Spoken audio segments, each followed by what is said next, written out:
Good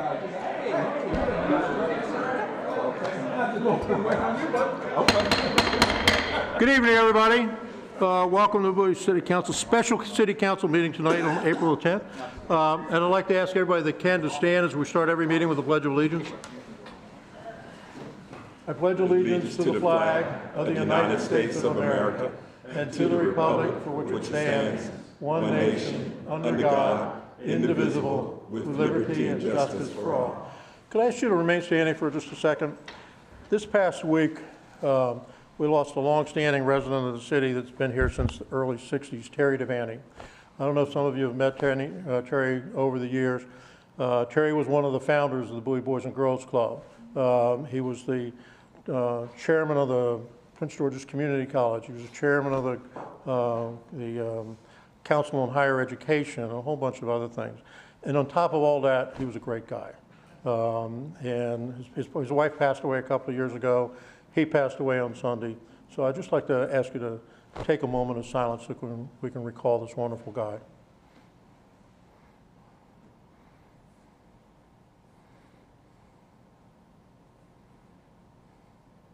Thank you. All right.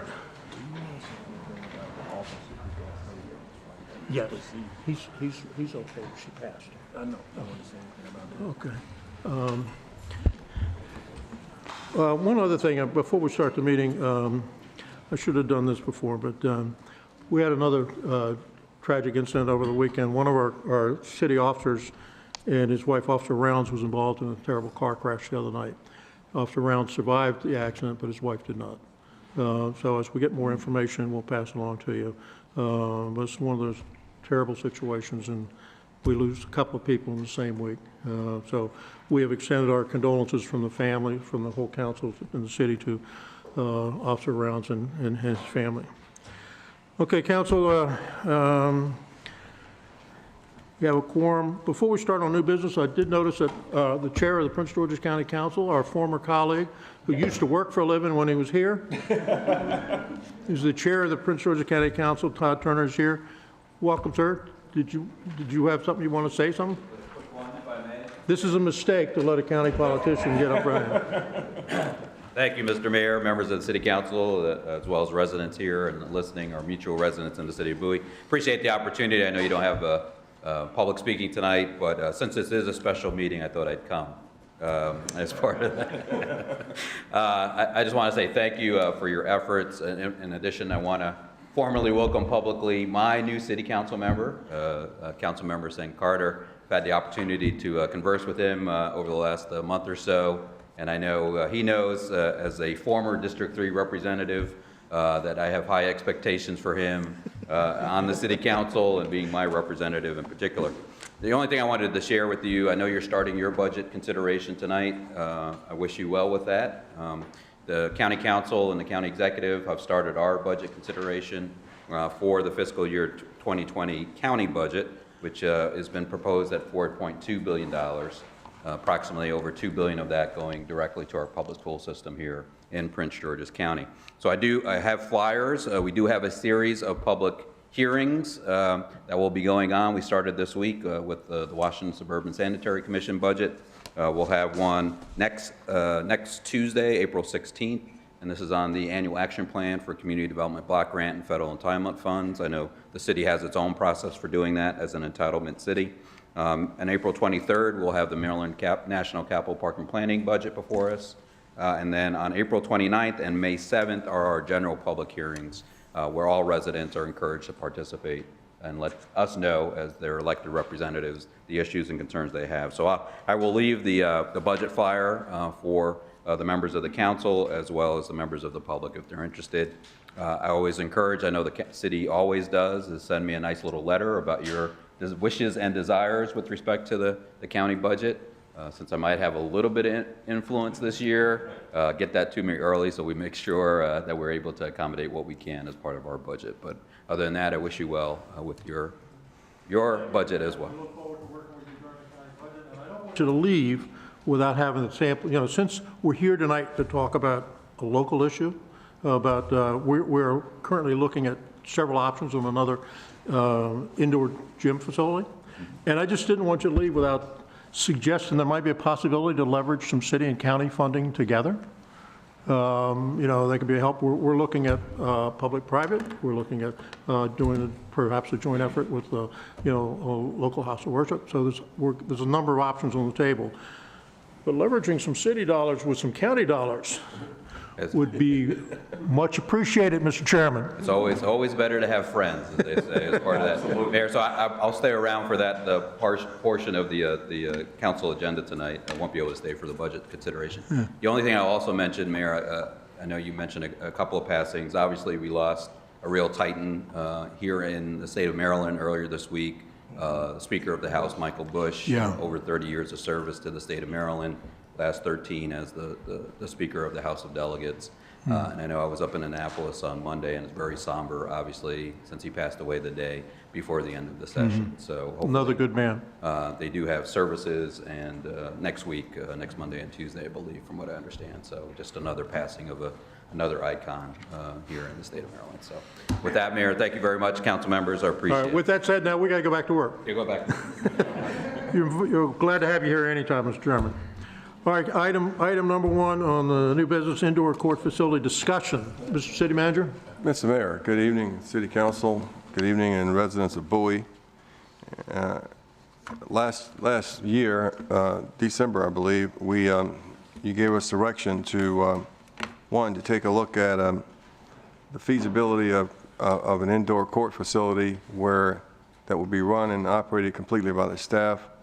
You all asked Greater Mount Nebo AME, not Zion, but AME Church, to actually go back and refine their proposal, and also Community Housing Initiative, Mr. Courtney Booker and his partners, to do the same.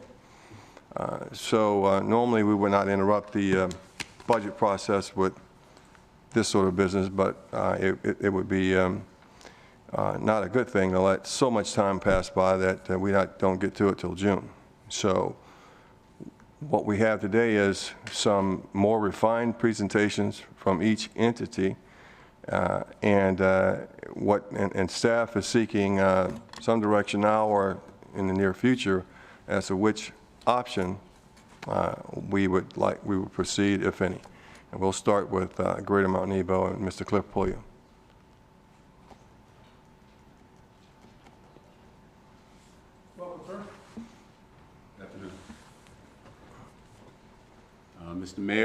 Mr. Mayor Pro Tem, members of the council, Mr. Lott, thank you for letting us speak tonight. And tonight I would like to reintroduce the concept of a multi-sport facility to be built on the 90 acres near downtown Bowie, to be built by the Richard Allen Community Development Corporation in cooperation with Greater Mount Nebo AME Church. Also presenting will be Jared Carnes from Sports Facilities Advisory. SFA has done studies for the city in the past, and you're well familiar with their work, and they've come on board to provide us a feasibility study for what we're trying to build on our land.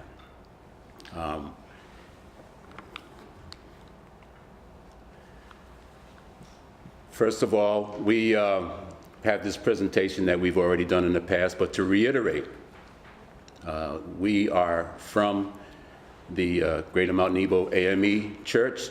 Richard Allen CDC is a development arm of Greater Mount Nebo AME and would be engaging in the contract, should one exist, to build a facility in cooperation with the city of Bowie. The numbers, the stats, the subject matter of the facility will be covered by Jared Carnes when he speaks. And just a little bit of history. Richard Allen CDC has been in existence for over 20 years. And Richard Allen CDC is the arm from Greater Mount Nebo AME that is charged with the responsibility of developing 90 acres for optimum service to the Bowie community and its residents. That is our mission. And among the things that we're planning to build, other than this sports facility, would be senior housing, an urban garden, and just a maximum amount of utility for residents from age 8 to 100. You just want to serve the whole community, all ages. Okay, and we believe that among the things that we were considering, the sports facility could be the centerpiece of the development of our land. And the goal is to assist the city of Bowie in providing for the recreational needs of its citizens. So we're partially standing in the place of this municipality, providing a municipal service in partnership with the municipality. Now, for those of you who don't know where the land is located, it's at the corner of Route 301 and Route 214. It's a straight shot from Route 50, maybe about a 2 or 3 minute drive. We've been looking at the other locations that are being considered, and they are not quite as accessible as the land that we have. It's the only 80 acres, 90 acres of developable land that close to City Hall. And another perk of this location is that the South Lake Liberty Park development that's pending, I believe they've already broken ground. That's a minute drive, literally 1 minute drive, a mile or so away from where we are. So that presents a unique opportunity that will probably never happen again. It just so happens that at the same time, the city approves of the building of this major development with 500 new houses, outdoor turf, hotels, and you've outgrown the city gym, and it just so happens that we're ready to build a minute away a complementary facility that will create a corridor, a sports and entertainment corridor, the likes of which doesn't exist, I don't think, anywhere else in the state. So this is a unique opportunity, and like I said, I don't believe it'll happen again. We're minutes away from the major thoroughfares that get you here from the airports, both of them. And you know, we believe that we're primarily located to serve the city of Bowie. This is an aerial view of our land. And of course, the largest highlighted area is our campus, Liberty Sports Park and South Lake, just off the map, like I said, just about a minute away. All right, we are adjacent to the Pointer Ridge development. You have a sky zone that just opened up over there, which would be another element that contributes to this sports and entertainment corridor that would be created by building a multi-sport facility on our land. And our land at 80 acres, 90 acres, is the only land that's being considered that can accommodate something like a 50 to 100,000 square foot facility, depending on how wide we want to go on this. Like I said, this is the only place where that can be built. Now, as you already know, we have been at this for a couple of years, and engaging Sports Facilities Advisory to come on board. They have an expertise in building, conceiving, building, and managing these types of facilities. They manage these around the world. And would we get to the point where this is built, they stand ready to come in and manage this facility, whether it be managed by us or by the city of Bowie. All right, so that's pretty much our history as far as you know, what we're trying to do. I just want to add that it's only a multi-sport facility that will serve the purpose that you're looking to serve, which is to serve a wide range of citizens in your community. Basketball is all well and good. You have basketball courts, but the vast majority of people in Bowie will never step foot on a basketball court. You know, we're talking about a family-based facility, the type of facility where a family can spend all day And the children will have their activities, adults will have their activities.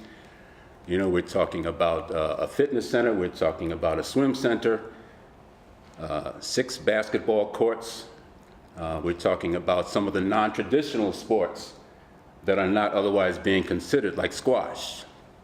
And we have indoor turf that will accommodate field hockey, soccer, lacrosse.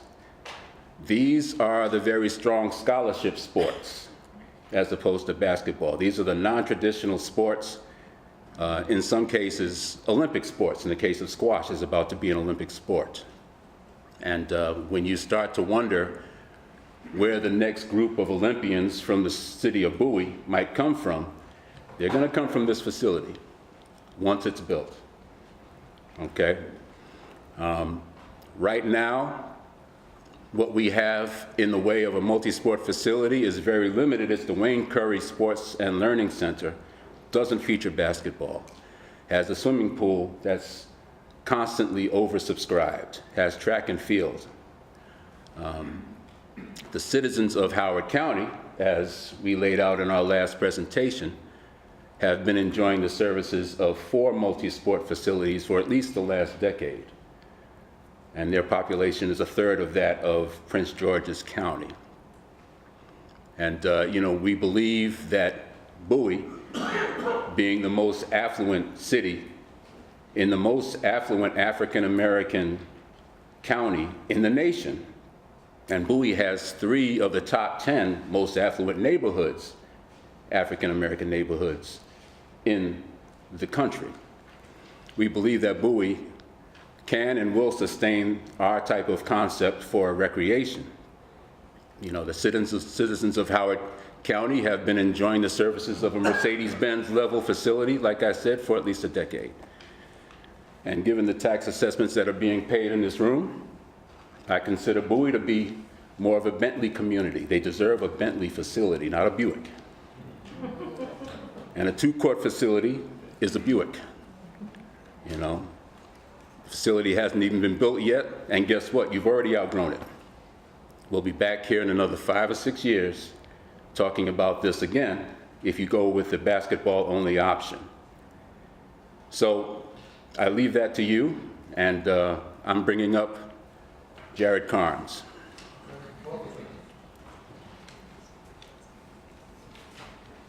Mr. Mayor, City Council members, thank you for having me.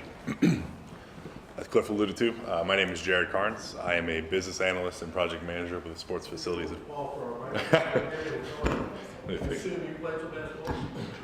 Basketball in high school and then football in college. That stays, okay. Okay. So my name is Jared Carnes. I am a business analyst and project manager with the Sports Facilities Advisory.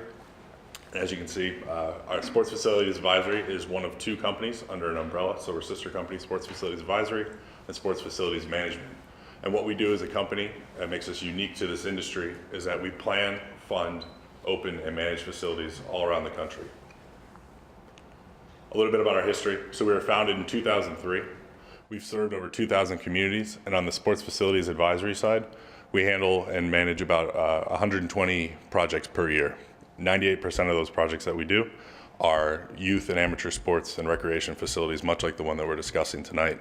We do have some public or some professional and collegiate level, but most of what we do is all youth and amateur sports based, including management as well. Our facilities that we manage generated over 70 million visits in 2016. But the goal of our company is to improve the health and economic vitality of the communities that we serve through providing opportunities in sports and recreation. Sports tourism as a whole industry has seen a boom in the last few years. This is due to the fact that in the tourism industry, sports tourism was the only portion of the tourism industry that wasn't affected by the recession. Communities have benefited, have actually answered that benefit and that boom by creating facilities that can handle sports tourism assets. It houses sports tourism events, allows people to come and play and spend within their area. So that's spending that comes from the outside into the community that wouldn't be there unless for sports and recreation events that are taking place at the facility. However, on the opposite end, as kids begin to specialize in sports much earlier and begin to travel to these sports tourism events, and they start to become one-sport athletes much earlier in their life, there's been a steady decline across all levels of activity for kids in sports over the same life cycle as the boom that we're seeing in sports tourism. And this is total decline. So kids who are not your best of the best athletes, your community athletes, your kids who just want to participate and want to be active are being marginalized and not participating as much because of the specialization that's happening in sports today. Which is why a facility like this one is so important to communities, and the facility like we're discussing is so important to communities because, as we can see on the screen and as we've learned over the past few years, facilities like this one in communities that offer holistic and all-inclusive assets within them, kids who grow up playing sports and kids who are active turn out to be more likely to graduate, more successful as they get older in life. As they grow into active adults, their kids also become active as well, and they're less likely to engage in risky behaviors, and also less likely to become obese, having these opportunities and having these facilities within their community. As far as our scope of work that we were hired to complete, we were hired to do a market assessment of the Bowie area and determine at an initial stage if an indoor sports facility would be feasible. We've presented that, or we've delivered that market opportunity executive summary, and then also tonight is the market opportunity presentation, steps 3 and 4. Phase 2, which we're recommending to move forward with, would be a detailed financial forecast of that sports facility, how it would operate, how it would affect the community from an economic impact analysis, what it would cost, and how it would generate from not only financially, but also economic impact from outside spending in the community. That's what we're recommending to move forward with. Before we got into our analysis, our team on SFA, we facilitated an exercise with the Richard Allen CDC to determine the definitions of success for a facility. We wanted to see what this facility would do for the community and why this facility was necessary for the Bowie area.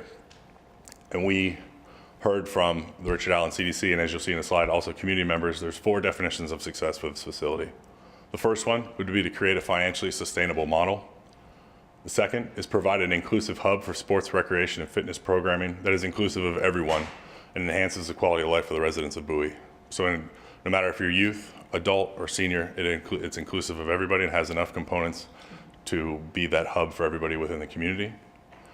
Increase participation in sports and recreation activities in the local community. And then finally, become a destination that attracts non-local visitors to Bowie and generates economic impact through room nights and new spending by offering sports and recreation and those types of tournaments and events.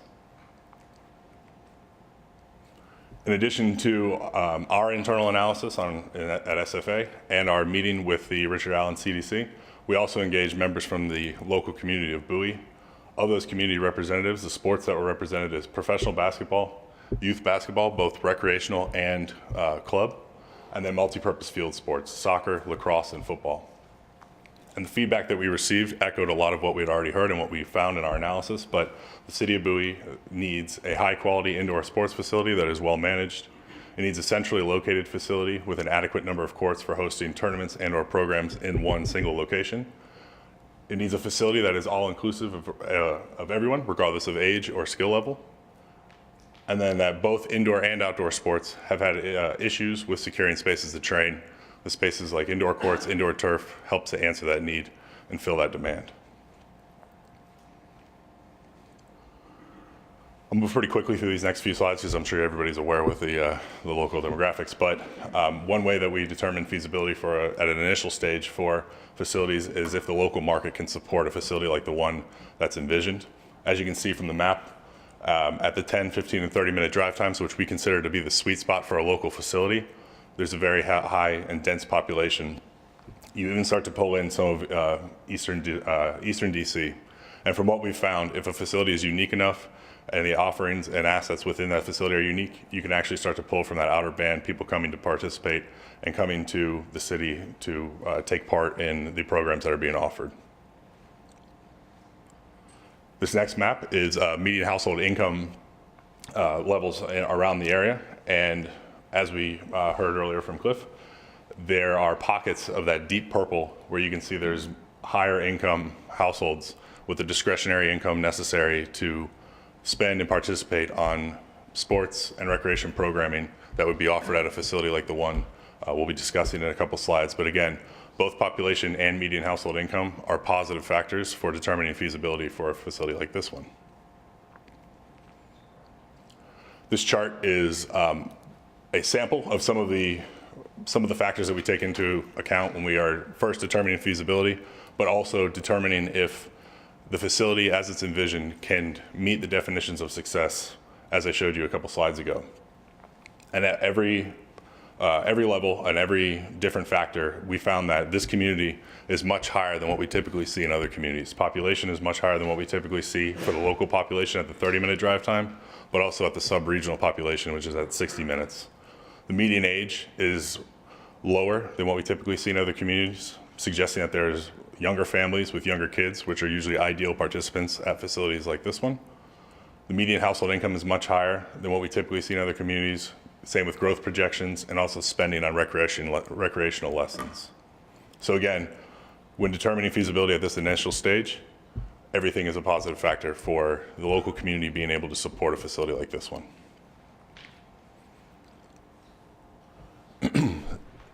We also took into account a sampling of the sports that could be offered at the facility. And one thing I just want to point out is that much like the population and the spending and the median household income, actually the participation within this area is much higher than what we typically see. So when you factor in the high participation, the high population numbers, you have a pretty dense population both at the local, the sub-regional, and the regional thresholds for potential participants and at core participation levels. These will be your most frequent visitors to the facility like this one.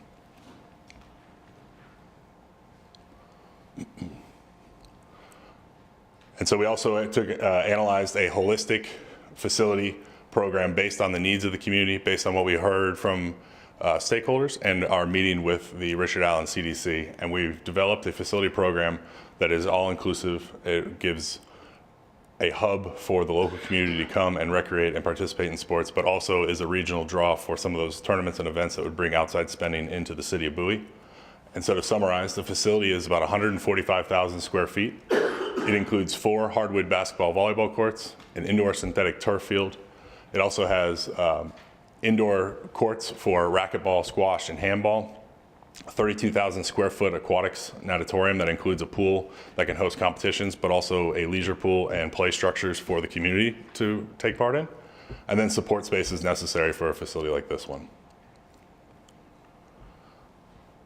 While the final facility and the cost is still to be determined, and that's what we're recommending to move forward to and determine in phase 2, the cost to build for a facility of this size, if we include aquatics, would be about $250 a square foot to $300 a square foot.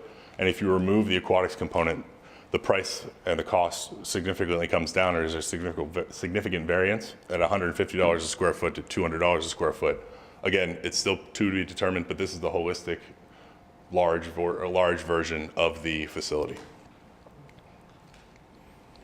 And so finally, just to summarize what we found through our analysis and through our over the process of this opportunity report. First is that it's a viable existing site. The Greater Mount Nebo campus is accessible and visible from major highways. It could provide cost efficiencies with existing parking and existing infrastructures. And also it has the necessary acreage to house not only the facility that we've recommended, but future developments as well on the 90+ acres that's available on the site. As I alluded to earlier, the market is very strong here. There's dense local population. Everything is higher than what we typically see in other communities. The third finding of our analysis was that there's a high local demand for sports, fitness, and recreation assets. The community has demand for all 3 of these areas, and providing a facility like this one helps to alleviate some of that demand and provide the community with a hub for sports and recreation. And then finally, there's limited competition locally with high quality assets. If this facility is built and managed and the partnerships are in place as the way that are being recommended, this facility would be one of a kind, not only in the local area, but also in the region based on the components and assets within the facility. And then finally, just to revisit the definitions of success, create a financially sustainable model. We believe, yes, this facility could create a financially sustainable model if it's properly built, it's properly managed, and the partnerships, whether it's a public-private partnership or any other type of partnerships, are in place to help create the financially sustainable model. Provide an inclusive hub for sports. We believe that if it's built in this community with all the demand and the needs of the community, it would be a hub for sports, recreation, and fitness within the Bowie area. Increased participation in sports and recreation. We believe this would also create a hub for the community to come to recreate at and provide them with an increase of participation in the sports that we see have been declining over the past few years. And then finally, become a destination that attracts non-local visitors to Bowie. We believe, yes, although this facility as it is right now wouldn't be the biggest tournament destination in the region, it would help to add to the tournament landscape within Bowie and bring in outside spending into the local area by offering tournaments and events. That brings me to the end of everything that I wanted to cover. I wanted to open it up to any questions, discussion, or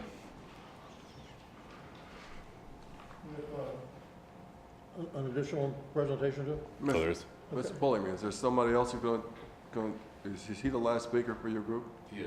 Okay, fine. You have an initial question?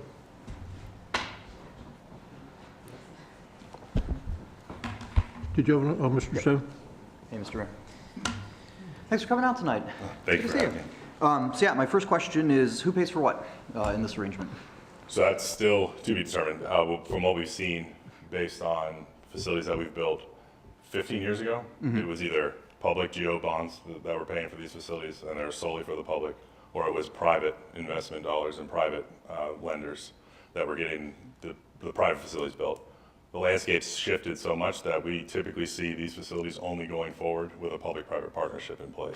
Okay. How that works out is still, to be determined. There's a bunch of different ways, land swap agreements, things like that could happen. But that's usually, a lot that needs to be determined down the road. Gotcha. Because the total construction costs that you outlined, looking at the square footage, are pretty similar to what we looked at when we were looking at a combined facility a couple of years ago. Where it was over the $30 million range, roughly. And, I mean, that one was a unanimous no-go on the council, right? It was mentioned earlier that Howard County's got 4, high-quality facilities. They also have a $4 billion operating budget. To scale, we've got a $55 million operating budget. So we'd have to have an operating budget currently 9 times the size to be able to justify that kind of investment to the scale of what Howard County's doing. So, just kind of right off the bat, for the construction costs you're looking at, if the key is, well, the city will put up the money, we've already looked at a $35 million project, and that was a universal no, just because to scale, that's not something we think that we can support. So that being said, I mean, is the Richard Allen Corporation considering pursuing this on their own if they think that it's an option and they can build it in a way that would be viable for them? I think the goal is to figure out what would be a viable model, and then move forward with a public-private partnership in place. How that agreement works, how that partnership works, I can't really speak on that right now, but I think the facility as it is the holistic, it's the big picture. This is what the community needs. The goals for the facility, how the facility will operate, those can be catered as a part of the operational analysis to where, if you saw the difference in cost if you remove aquatics from the model, or if you bring down some of the sizing. So I think it's such a large variance in what the facility could be that, although that was the large model that we showed, as a part of phase 2, we would recommend maybe right-sizing the model and potentially adjusting the size if cost is an issue. Gotcha, because I do agree, and I do like the concept of doing kind of a bigger comprehensive facility. I think the argument that you present for this type of larger scale facility that meets a bunch of demands in this corridor, I think that makes a lot of sense. To correct my earlier statement, Howard County has a $1.6 billion budget. Prince George's County's got a $4 billion budget. Okay. And Maryland National Capital Park and Planning has like a $420 million budget. So I think if really is the goal for the Richard Allen Corporation is to follow through on this vision, I think there are real opportunities for public-private partnerships. I think just as a question of scale, the city might not be the best partner. Because, working with us, invariably, just for us to be able to afford it, we're going to have to scale it down to the point where it's going to start looking like that smaller facility that you argued before, I think correctly, wouldn't necessarily make as much sense. But I do think that this is potentially something that you could partner with the county and Maryland National Capital Park and Planning are. I think to scale, that's something that would fit kind of their operating budgets and their ability to go all in on a facility that would really do this community justice. And so that's actually typically what we see too. So we see a lot of partnerships forming because of these types of facilities. For example, one of the facilities that we manage in Gatlinburg, Tennessee, Rocky Top Sports World. There's a large sports tourism destination for outdoor fields, but also indoor courts as well. The partnership that's in place there is a private management partnership where our company manages the facility, but there's also a partnership with the city, the county, and also the school district as well. So you have a broader range of people who are involved together. Because I think that makes a lot of sense. I agree, if the goal is to build a couple of basketball courts, the city can swing that. Right. But to do something really that would do the kind of community justice in the way that you're trying to do, you would have to have a number of additional partners, because simply to scale, it's beyond our capacity. Yeah, but that's a conversation that I think we ought to continue to have, absolutely. Okay. Yeah, cool. That's all I had. Thank you. All right, thanks. What I'm going to do now, before we go into any more questions, I had forgotten, I got another presentation to do, so when we do the other presentation, then we'll do all the questions together, if that's okay with you. Sure. All right, thank you, sir. Yeah. You want to introduce our other guest? The next would be Mr. Courtney Booker and the Community Housing Initiative, and to present his option. It's all yours.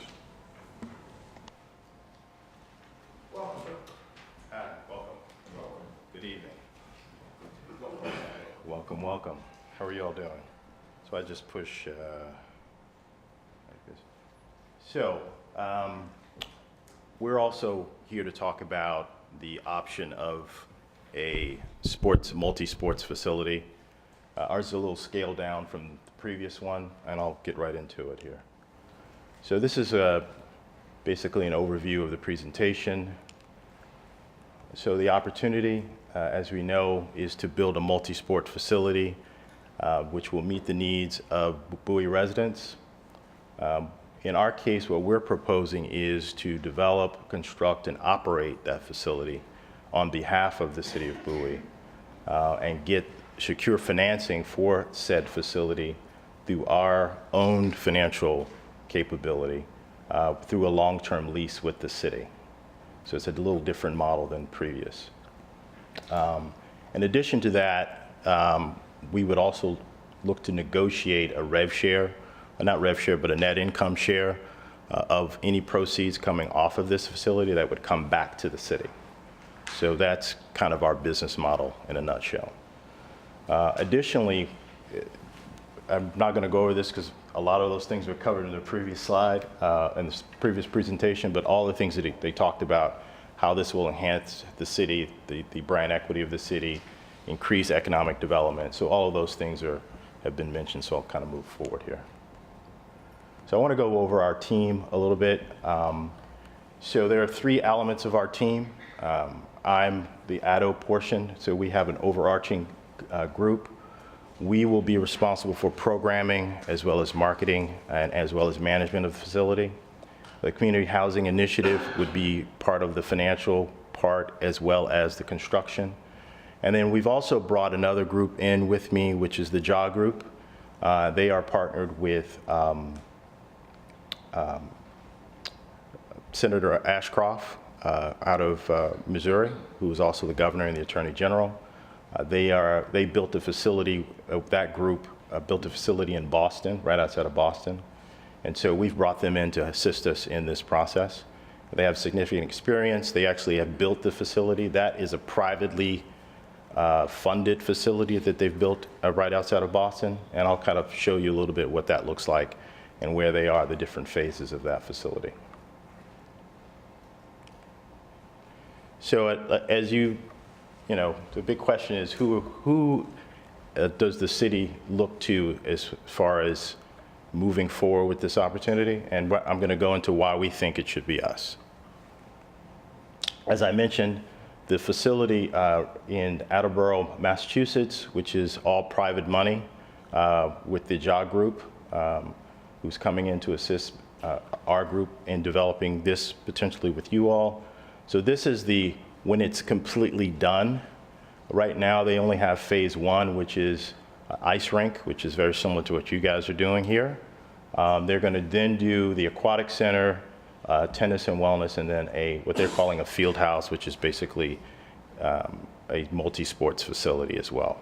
And they're going to also have a hotel attached to that. The field house is the one all the way on the right, all the way to the right.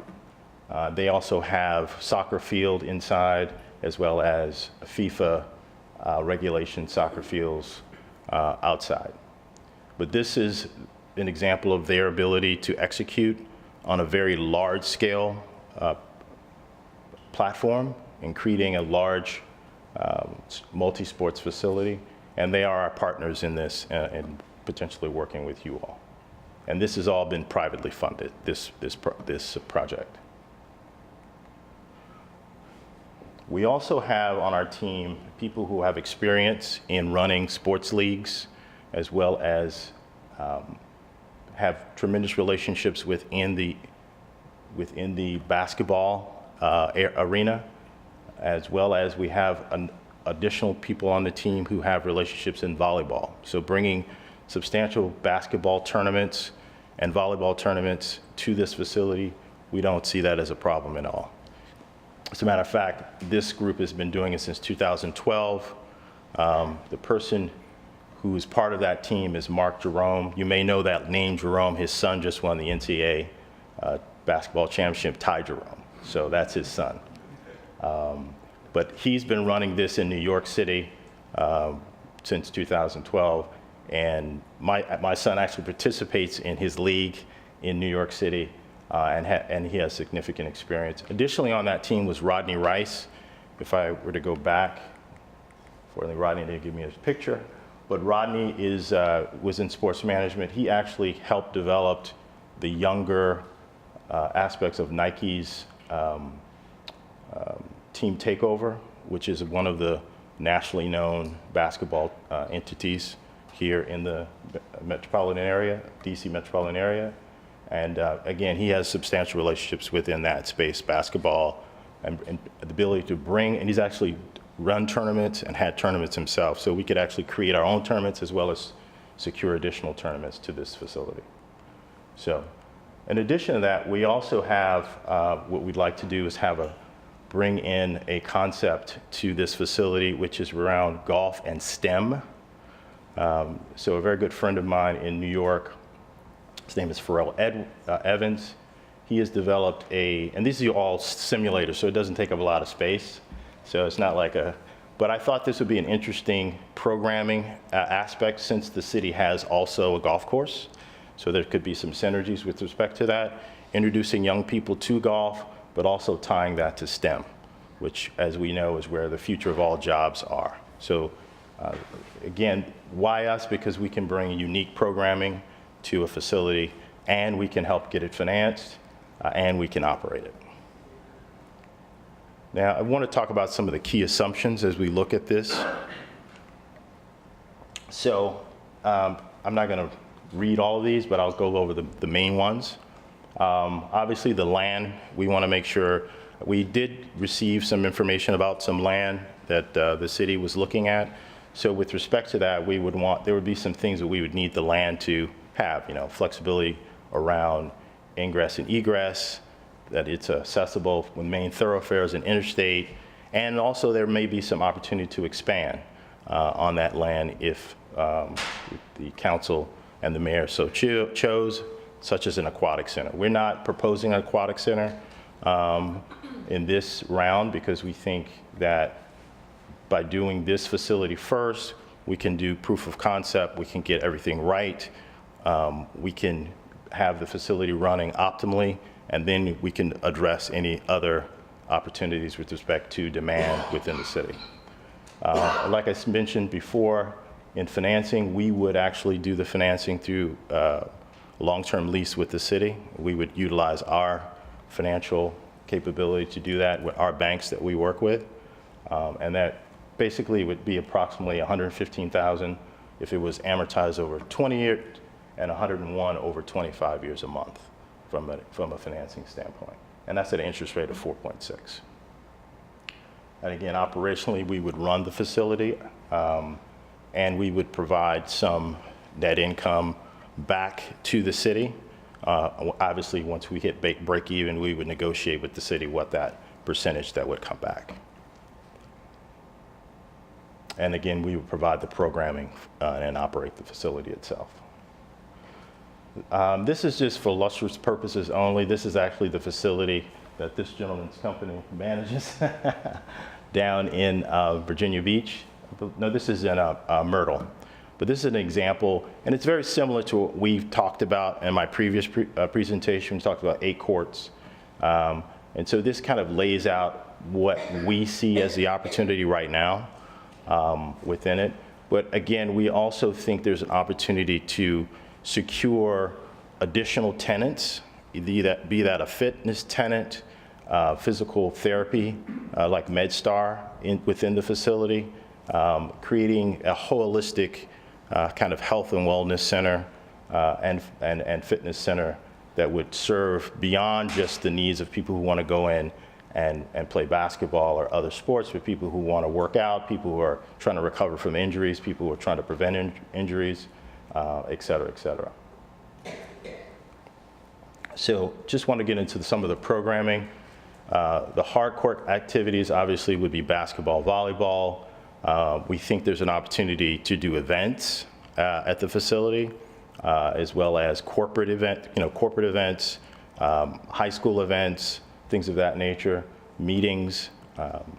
In addition to that, we think we could, from a programming standpoint, we would work with some of your local partners like Boys and Girls Club to make sure that there would be programming specifically where they would have allotted time for the facility. So we would definitely work with and make sure that would happen. Again, we would look to bring in golf as an additional piece to this, again, because of the synergy with the golf course that you have here. Now, I just want to go over some financials. These numbers are really based off of the facility you saw in Massachusetts.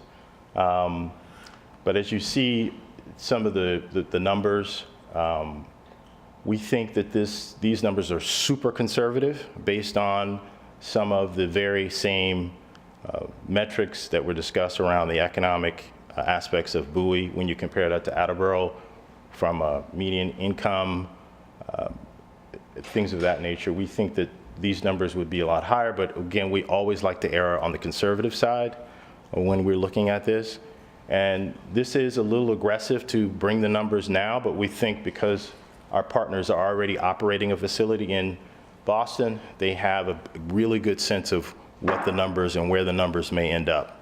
And so that's why we felt it was important to present that to you all, because again, we were charged with bringing something a little bit more detailed, more meat on the bones in the previous presentation. So this is just talking about some of the commentary around those numbers. So 82% of those gross contract revenue numbers, if I were to go back, if you look at gross contract revenue numbers, 82% of that would be coming from basketball tournaments, volleyball tournaments that would be at the facility. 63% of the non-contract revenue would be coming from parties, events, conventions, business retreats. We think the programming, again, camps, leagues, a sports academy would also bring additional revenue. We also, because of what they're doing in Massachusetts, they have a unique model, which you typically see only at airports, where a tenant is actually giving a percentage back to the place where they are. At airports, if you are operating a food and beverage facility in an airport, you actually are paying the airport a percentage of your revenue. We think we could have that same model, and they actually have that model in Boston with Dunkin' Donuts, where Dunkin' Donuts is giving a percentage of revenue back to them. So we would like to kind of utilize that same model. And again, we think that this is a more favorable market than Attleboro. And I think on the strength of our partner with their experience in building a private facility, which was privately funded, we think also our partner who's a known developer within the area and their ability to access capital and our ability to program the facility, both leveraging our partner in Boston as well as my own group that I'm bringing to the table. We feel we have a very strong team that could do wonders for the city. At that point, if there are any questions, I guess we're going to do questions with everyone, so thank you. Hear some comments from staff, and then we'll see what kind of questions we have for both of you. Okay, thank you, sir. Mr. Mayor, Matt Reno's going to give you a briefing on the assignment you gave to us regarding this indoor court facility. With we used the parts of the $100,000 that was allocated to us in this year's budget for that. Matt, you've got it. Thank you. Thank you, Al. Welcome, young sir. Mr. Mayor and Council, good evening. Good evening. Nice to see you all again. So our task was fairly simple. There was $100,000 that was allocated for us to do a feasibility study to evaluate sort of the cost for constructing an indoor court facility. We narrowed that down to making it fairly simple. We were going to look at 2 particular sites in Bowie. We were going to look at 2 size facilities, and we were also going to look at 2 construction types. So in order to do that, we released an RFP. We were able to hire Frederick Ward Associates for the completion of the feasibility study. We do have Ted Jasinski and Bill Baker, both with Frederick Ward here. They're here in the event you have any technical questions about the presentation. They could answer those questions at the end. So we'll get right to our presentation here. And what I've done is, I believe you already have the PowerPoint presentation, but one of the things was, the goal I had was to make it a little bit simpler for you to see sort of the graphics of what the presentation involves. So we will get to, there we go. So as I said, we analyzed 2 sites. The sites we analyzed were the Bowie Golf Course. There's a vacant, I shouldn't say vacant, but I should say it's an underutilized section of the golf course that we own. It's opposite Rockledge Elementary School. It's borders Route 197. It's about 6 to 6.5 acres in size. The other location was, of course, the Allen Pond Park site where the current ice arena is located. The 2 sites that were the 2 size facilities that we were looking at was considered to be a small court facility and a large court facility. Small court facility would essentially have 1 high school court, and you could overlay that with either 2 middle school courts or 2 volleyball courts. And then we were looking at a large facility, which would be a tournament-ready facility. That was what the direction we had received from the Community Recreation Committee, the CRC. And they were looking at a 2 high school court facility that could be overlaid with 4 middle school courts or 4 volleyball courts. So essentially the large facility would be twice the size of the small one, but you'd have additional space to accommodate for the activities of tournaments, et cetera. And then the lastly would be the 2 construction types. We were looking at a pre-engineered metal building and or what would be considered a tension structure, which is a large fabric that's stretched tight over a metal superstructure. So again, the option 1 was the small court facility. The consultant's report indicated that we could do this facility sized at about 11,660 square feet. It would be a multi-use court surface. So this facility would be designed with a rubber synthetic surface so that we could use that for a whole multitude of activities, not just specific to basketball, to volleyball, but it could be used for lots of different activities, providing us great flexibility. The small option, of course, was also the least costly option, which I'm sure would be fairly attractive to you. So here's the layout that the consultant had come up with. Essentially, you have a single vestibule entry off the front. You'll notice it's a simple square design. If it's a pre-engineered metal building, it's very easy to do a big square. Come in from the main entry there, you'd come into a single reception desk that allows for viewing for 360 degrees. So essentially this facility could be staffed with 1 person. 1 person would be able to see the entry door, 1 person would be able to see what's going on in the courts. Left and right, you got your restrooms. So then what we have is, if you look at it, you'll see you got the large high school court would run horizontally, left to right. You can overlay that with the 2 middle school courts, and then you have the 2 volleyball courts down the center.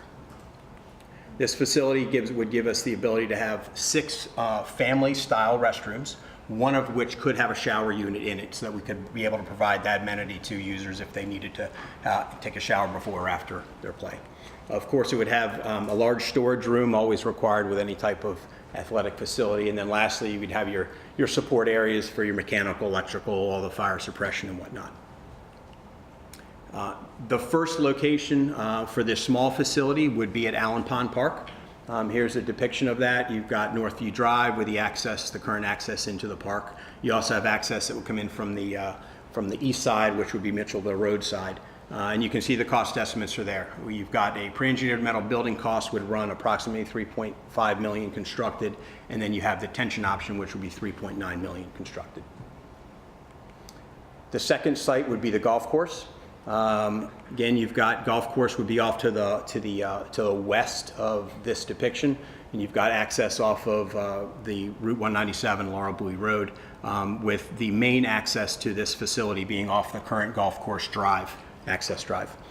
These cost estimates came in for the pre-engineered building at about $4 million for construction, and the tension structure was about $4.4 million.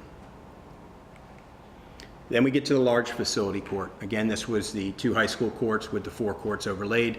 Overall, it looks like it's around a 47,000 square foot facility. However, this does include an 8,000 square foot elevated walking track, as well as some mezzanine overlooks. So the footprint of the building is actually smaller than that, but you're talking about the square footage that would be on the second level. This facility, again, because it was considered to be a tournament facility, it would have the hardwood court option in lieu of the multi-use synthetic surface. So the layout for this facility, you'd have an entryway. One of the goals was to model this slightly after the same design we have for the current ice arena. We've got basically your activity zones are left and right, with the core center being where all of the real support elements are.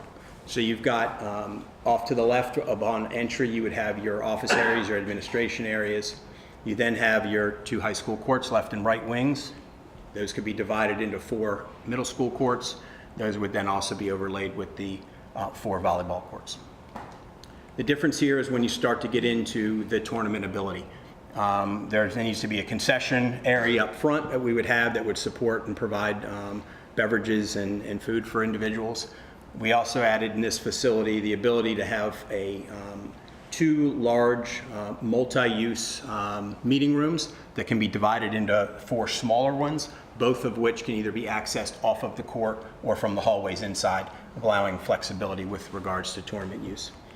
You'll see the center section there would be a large hallway down the middle, and it's designed so that you've got public restrooms accessible. But then also left and right of that, you would have individual locker rooms off of both of the courts. So during tournament times, each team could have their own locker rooms to go into, and there would also be the ability to add showers if you wanted to add showers if that was determined to be a need. Lastly, you would have at the back of the building, you'd have your large storage rooms, as well as your support zones for mechanical, electrical, and fire and plumbing. This would be the second level. If you look at this one here, you'll see you'd have a walking track that would go around the perimeter. And then in addition, you'd have 2 mezzanines that could allow for viewing of both of the court surfaces from the second level, which might be beneficial for parents to watch your kids from an elevated view. When you look at the facilities, it will work at Allen Pond Park. If you notice, it just about fills every square inch of that parcel. The construction cost for the pre-engineered building would run about $12.3 million, and tension-wise would run about $13 million. Very large building for a very small piece of land there.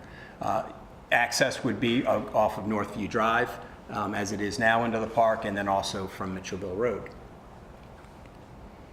The golf course option provides a little different access than the small court facility. This one would be such that you'd have both accesses off of Route 197.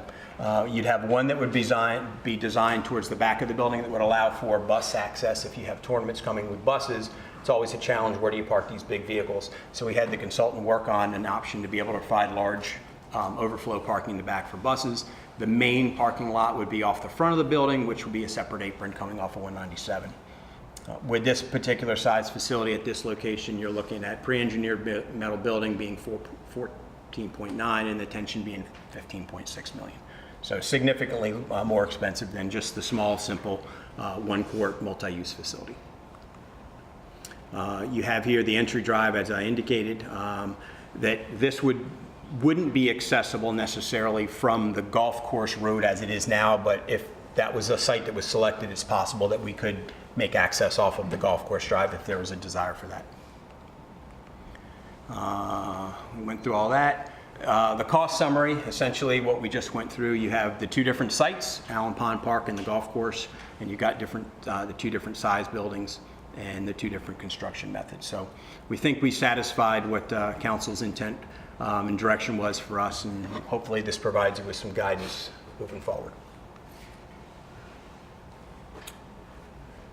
Mr. Mayor, with regard to this mission that you assigned to the staff to look at those 2 locations and look at different size vehicles, different size operations, it's staff's recommendation that if given the current budget situation, and we'll talk about later on, where we have a budget revenue shortfall, not a deficit. I want to make sure I clear that up because we do have money in the bank. But, you know, we would recommend that if you take this course of action, that we would go for one of the smaller venues so as to minimize our debt service or any chunks of the fund balance that we would need.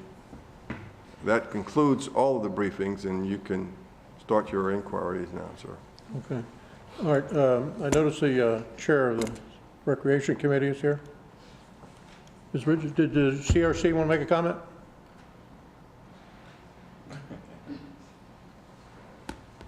So you guys had a presentation earlier? Good evening. Good evening. We had a meeting last Wednesday. Unfortunately, we didn't have a quorum, so we weren't able to vote on which facility we would choose. But Nick Spurgeon did come to the meeting, and he did present with the people that were there the 2 options. So I have my personal opinion, but And sorry? I said I have my personal opinion with regards to the Boys and Girls Club, and I think we should go for the smaller facility. Because with the cost, we're probably able to put one facility in one neighborhood, one at Allen's Pond, and then possibly another one at the golf course, because the purpose of these facilities will be for the neighborhood children.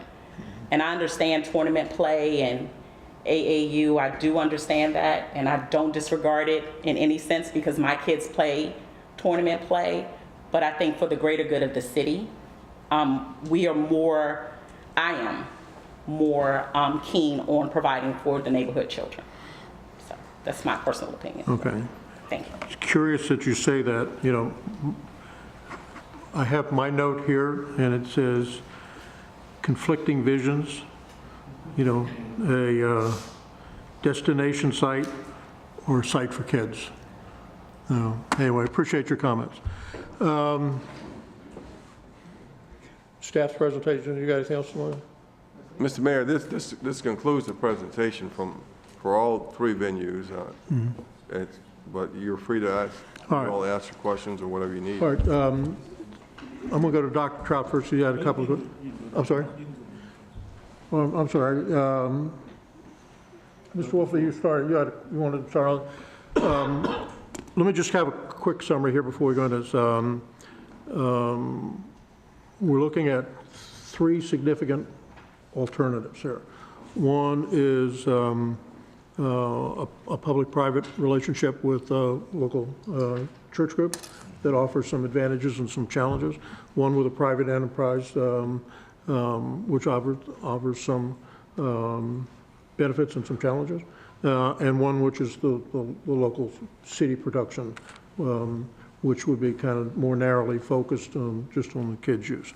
So staff is recommending the latter. So with that, I'll go Mr. Wolfley, and then we'll go down the line, see if we have questions, if we can give staff some direction. Mr. Wolfley. There we go. Thank you. If I could, can I start with someone from the Mount Nebo group? I just have a couple questions about, actually from your consultant probably is more likely to be able to answer. I was impressed with the dollar numbers given the per square foot costs for both aquatics and without aquatics, and you had those dollar figures there. Are those based on your current experience with these? Yep. So a lot of our analysis is done with real-time data that we collect from the facilities that we manage around the country. So what we're seeing as in the climate, construction climate currently, those numbers are based on what we see not only locally, but also across the country as well, cost per square foot. So I'm impressed because we were, for us, we're looking at $28 million for an ice rink with 2 sheets, and you've got a much broader selection of amenities at, in one case without the water it's less, but with the water it's a mere 10 million more. And once you got to that point, who's counting, right?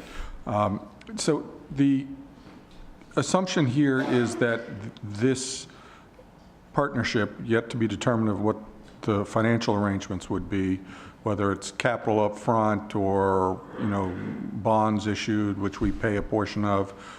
What, in your experience, is the typical look and feel for the users? So, and the reason I raise this is that right now my users are used to a $25 fee for an ID card and all the gym time they can have up at, at my city gym, and an adult is $40 or something along those lines.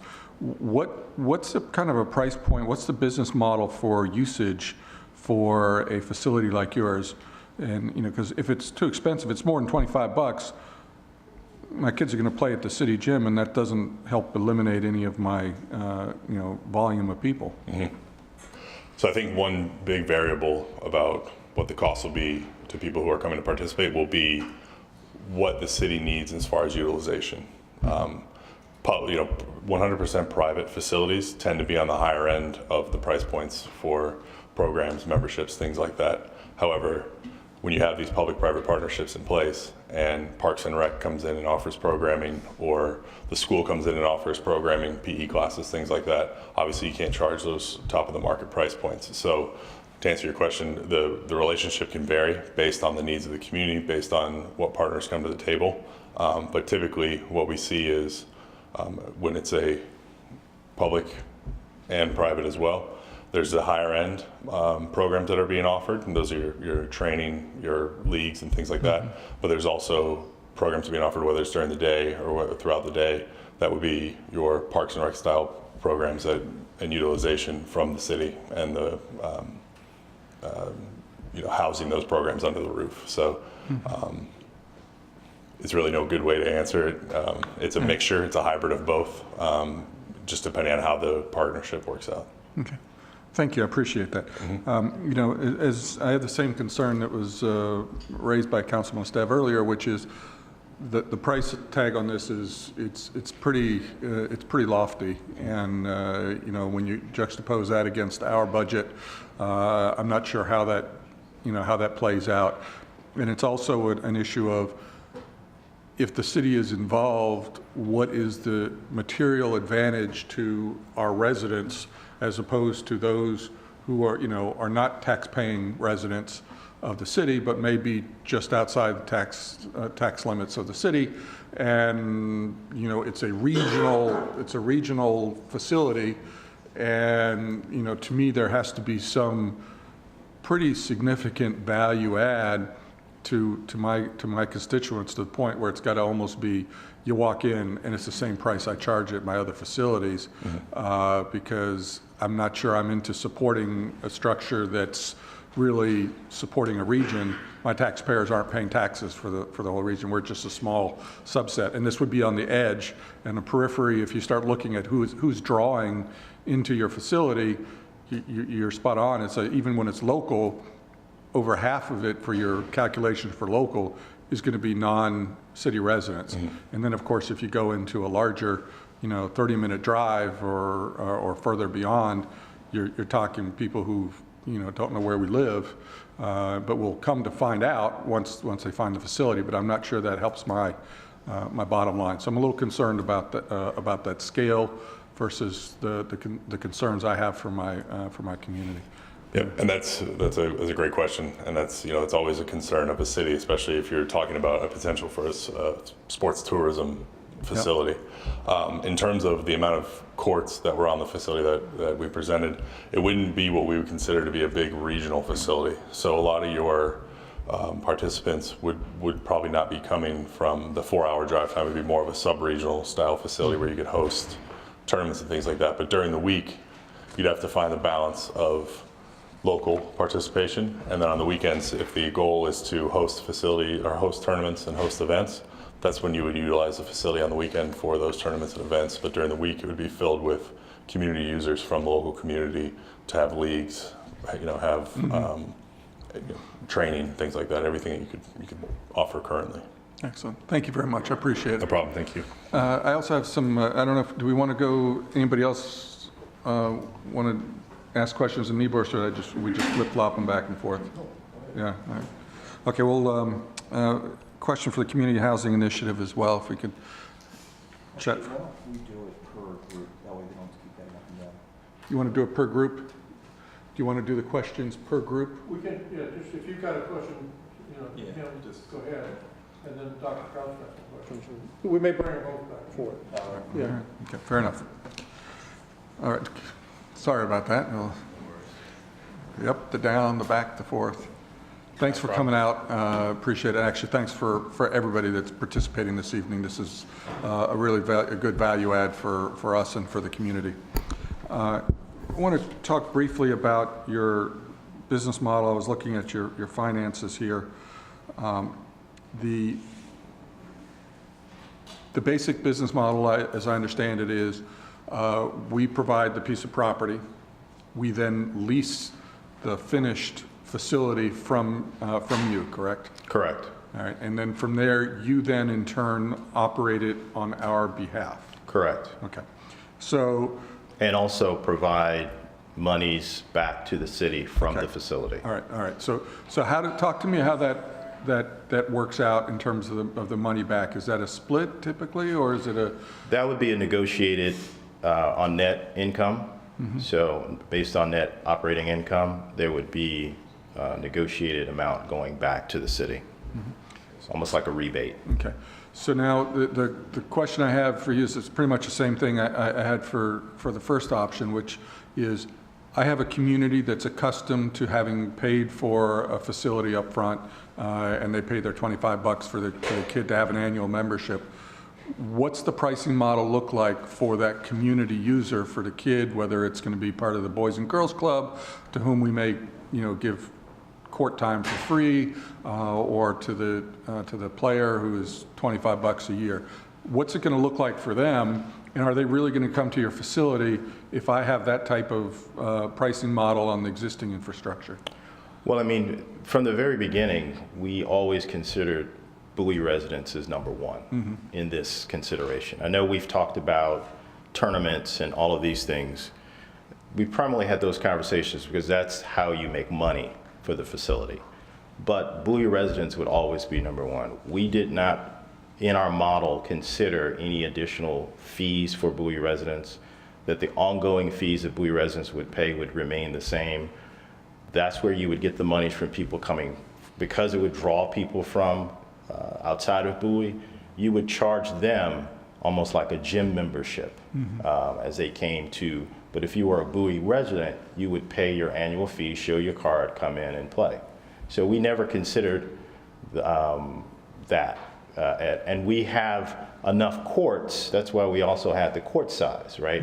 So the court size would be such that even on some weekends, we could isolate one court for Bowie residents to play, while we have the other 7 courts for the tournaments. And we would program the tournament such that we could utilize those 7 courts. So we always thought, that was the assumption, that Bowie residents would not incur an additional cost for this facility. I mean, we just assumed that from the very beginning. You also will be programming this with adult leagues and other leagues that would be happening during the week.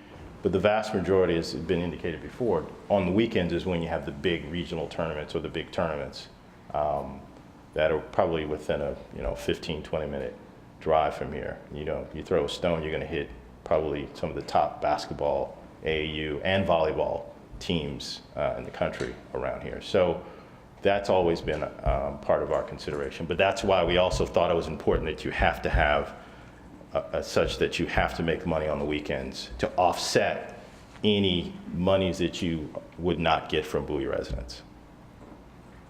And your expectation is that this would be a 20-year or 25-year amortization of this, and that relationship continues the same way over the course of time. What happens at the end of 20 years?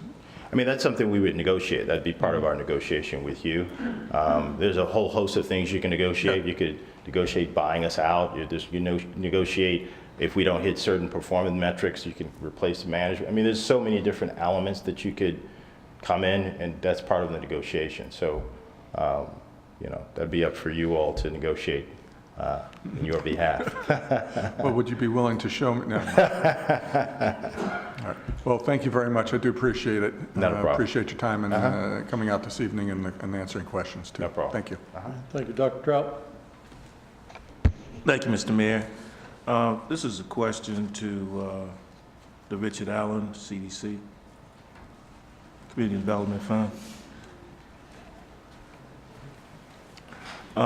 Could you tell us a little bit more about the cost sharing and how that would work? Talking between, as if Parks and Rec were to have their... No, as far as sharing in on revenues, et cetera.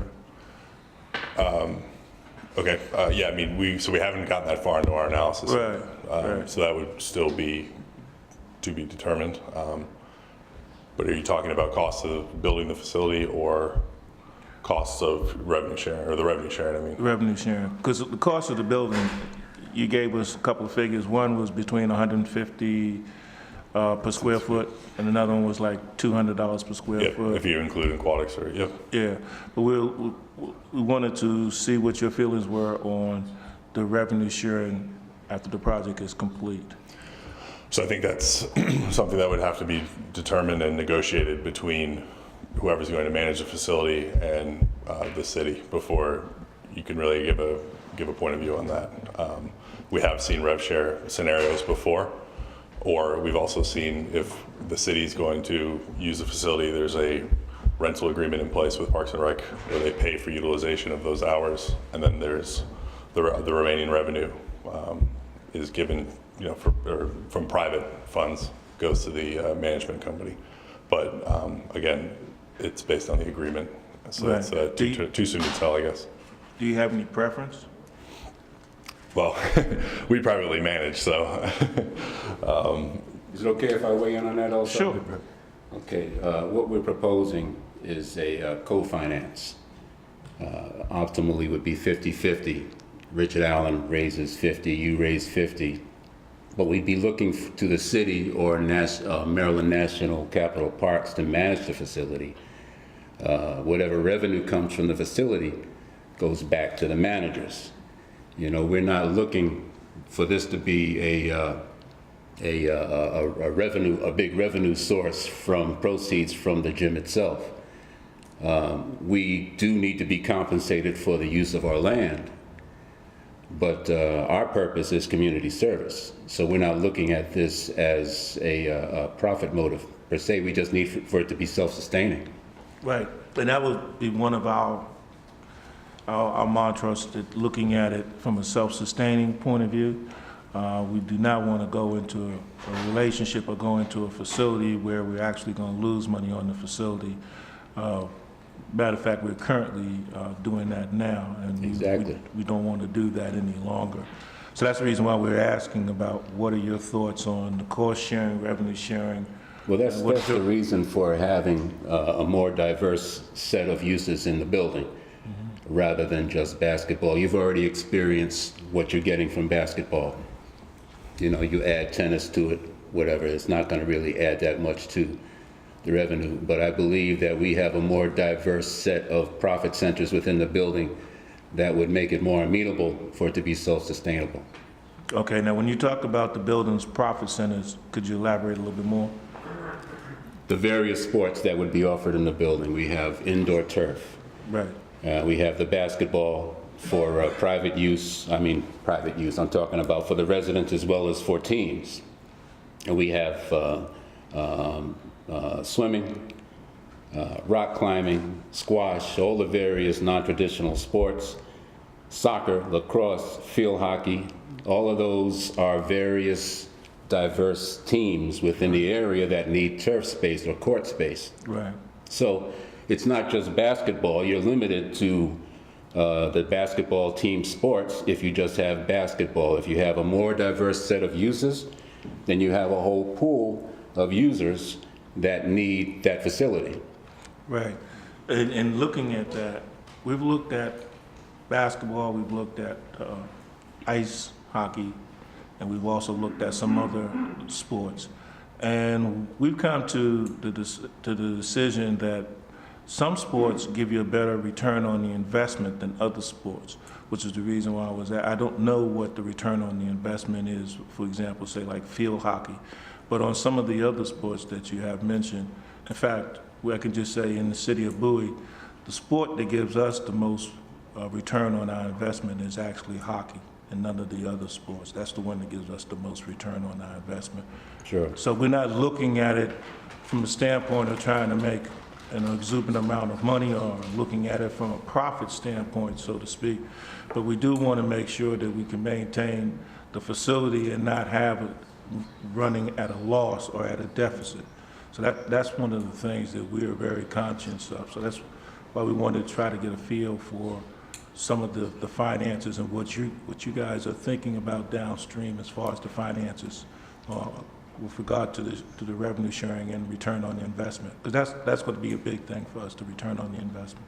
Right, right. Well, you know, as opposed to a net participation on the tail end, which is also being proposed, that means that if there's no profit, there's no net.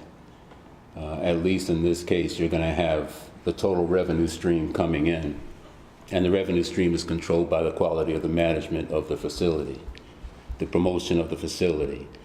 And, you know, we believe that this is the most sustainable way to operate. The swimming center, you know, it's number one on your list as far as what Bowie residents are looking for. It might not be cost effective to have, and we understand that. But just looking at the needs of the desires of the citizens of Bowie, hockey is not very high on the list, swimming is, basketball is, and turf. You know, there should be no need for Bowie residents and Bowie teams to drive out to Laurel in the wintertime to practice lacrosse, because the lacrosse fields here are all iced over and flooded. Right, they're all outdoors. So, you know, we're primarily concerned about the best use for the city residents and their desires. Okay. That's it for me, Mr. Mayor. Any other questions for guys? Mr. Garner? Thank you, Mr. Mayor, and council and staff and our guests this evening. If, pardon me, I have, my questions are for everyone. I'm sorry. Did you say Waldo Booker? I'm sorry, Courtney Booker, I'm sorry. Okay, I have a quick question of you guys. First, I want to say that I personally, on a personal note, I like everything that was presented this evening. And Ms. Bridges from the Bowie Boys and Girls Club, she spoke earlier, and I kind of agree with a lot of what she said too, to where we could even look at smaller facilities within the communities so that they're much more approachable. And with that, I like some of what each of you presented this evening and seeing if in fact that could be somehow fused or into those, in my opinion, again, silos, smaller facilities. What I like is if we even were to explore, I know we had the locations that staff came with us as far as the golf course and Allen Pond Park, but I also would like to look at a location at Mount Nebo because of its location and proximity to Route 301. I would like that to be explored as well. I have a question for you, Mr. Booker. You spoke to a sales leaseback that my colleague, Mr. Wolfrey, mentioned.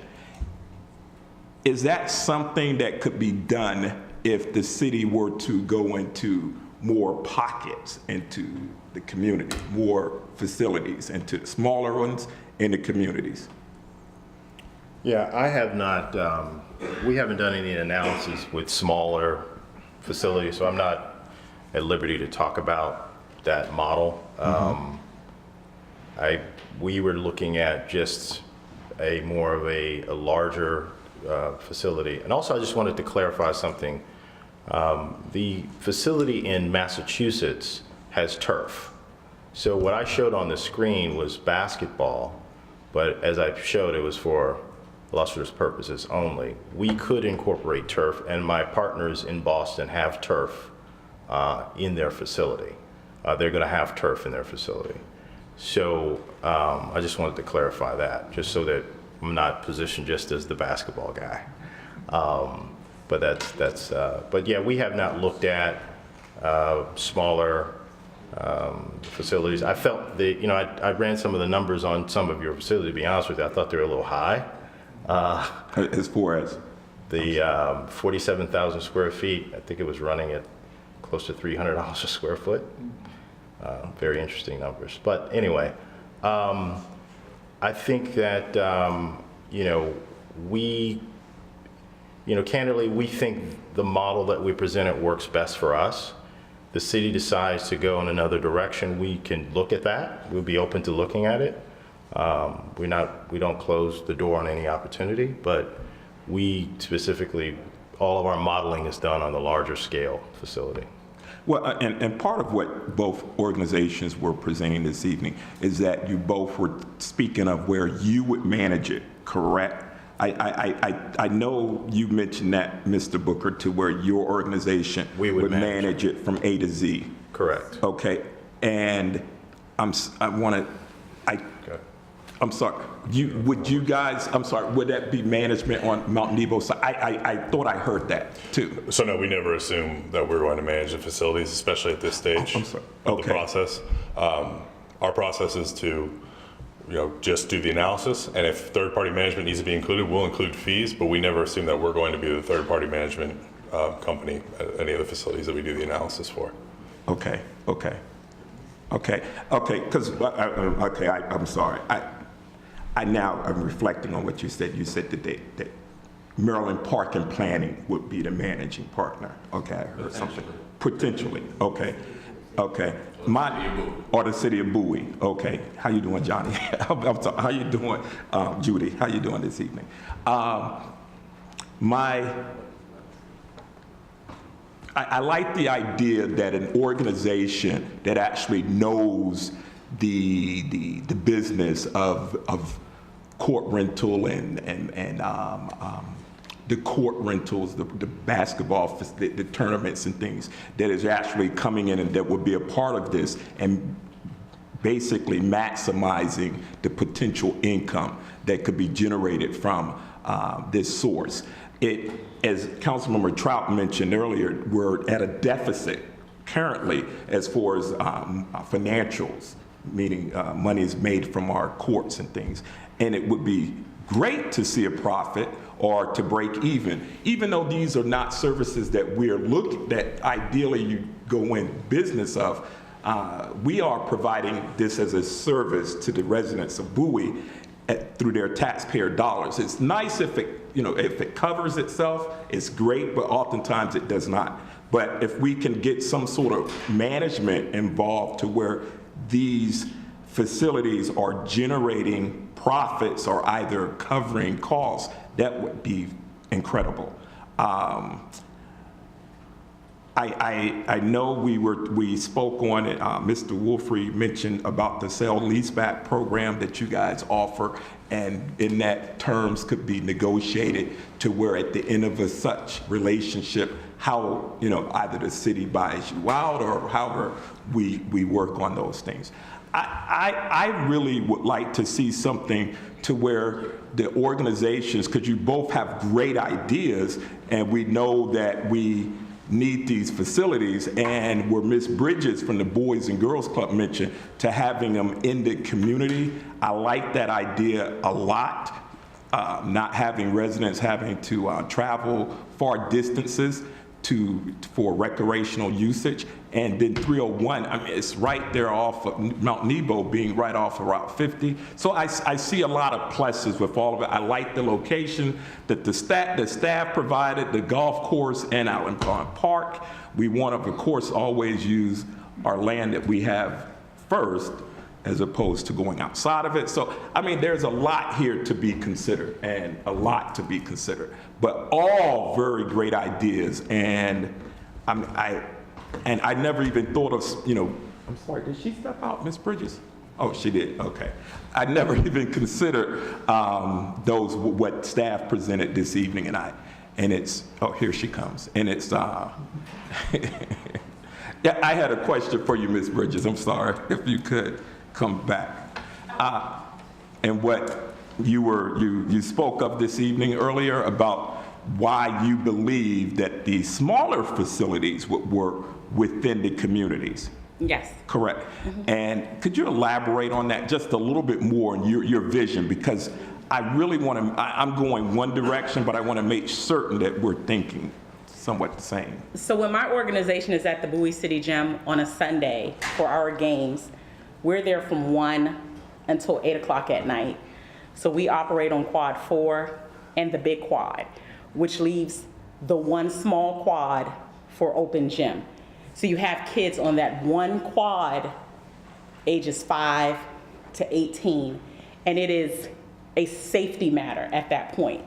Whereas if there's another gym within walking distance, those kids can go to that gym and play. It gives options for them to go and play in the winter because they cannot play basketball outside in the winter, it's too cold. So for the community and for the kids in the community, I think it's just more beneficial if we have a smaller facility that they can go and they could play on. I would like to have hardwood floors, not synthetic floors, but I am a fan of having a smaller facility in the community for the community kids to be able to play. So when we're monopolizing the Bowie City Gym, there's another option for them, and they don't have to be on top of each other playing, and it's no longer a safety issue. Okay. So yeah, May I interrupt? Quick question. Your preference earlier was for Allen Pond? Or the golf course? Allen's Pond. Allen's Pond. Allen Pond. Thank you. Okay. Yep. All right. Thank you, Ms. Bridges. Okay. Okay. I'm sorry, I'm done. My questions. Mr. Thank you Marcos? both again. Mr. Marcos? Just a quick question for staff. She brought up a good point. We were talking about the rubberized court. Will there be additional wood over that for basketball, or will it be utilized just on the rubber court? The answer is no, correct? Yeah, that would not be there would be no wood over it. It would be a rubberized. Just a hard rubber surface? Yeah, right. Okay, thank you. It's not exactly a rubber court. It's a synthetic material, but it's not going to bounce like that's what you're thinking about. I understand that, yeah, they've come a long way, and I know they're used in a lot of different outdoor and indoor facilities. I was just curious, some of the places do lay over the hardwood over that, though. Okay, thank you. That was not our plan. All right, well, a quick one? Yeah, I have 3 quick questions for staff. One, ADDO talked about for the 100,000 square foot facility, they're proposing that we would need to provide the land. To my knowledge, we don't have space for a 100,000 square foot facility on existing city property, right? Besides the one where the ice rink's being built. Could you say that again, please? So with the ADDO presentation, we would have to put up the land where the facility would be built. They're proposing a 100,000 square foot facility. I don't believe we have space for a 100,000 square foot facility in the city currently, right?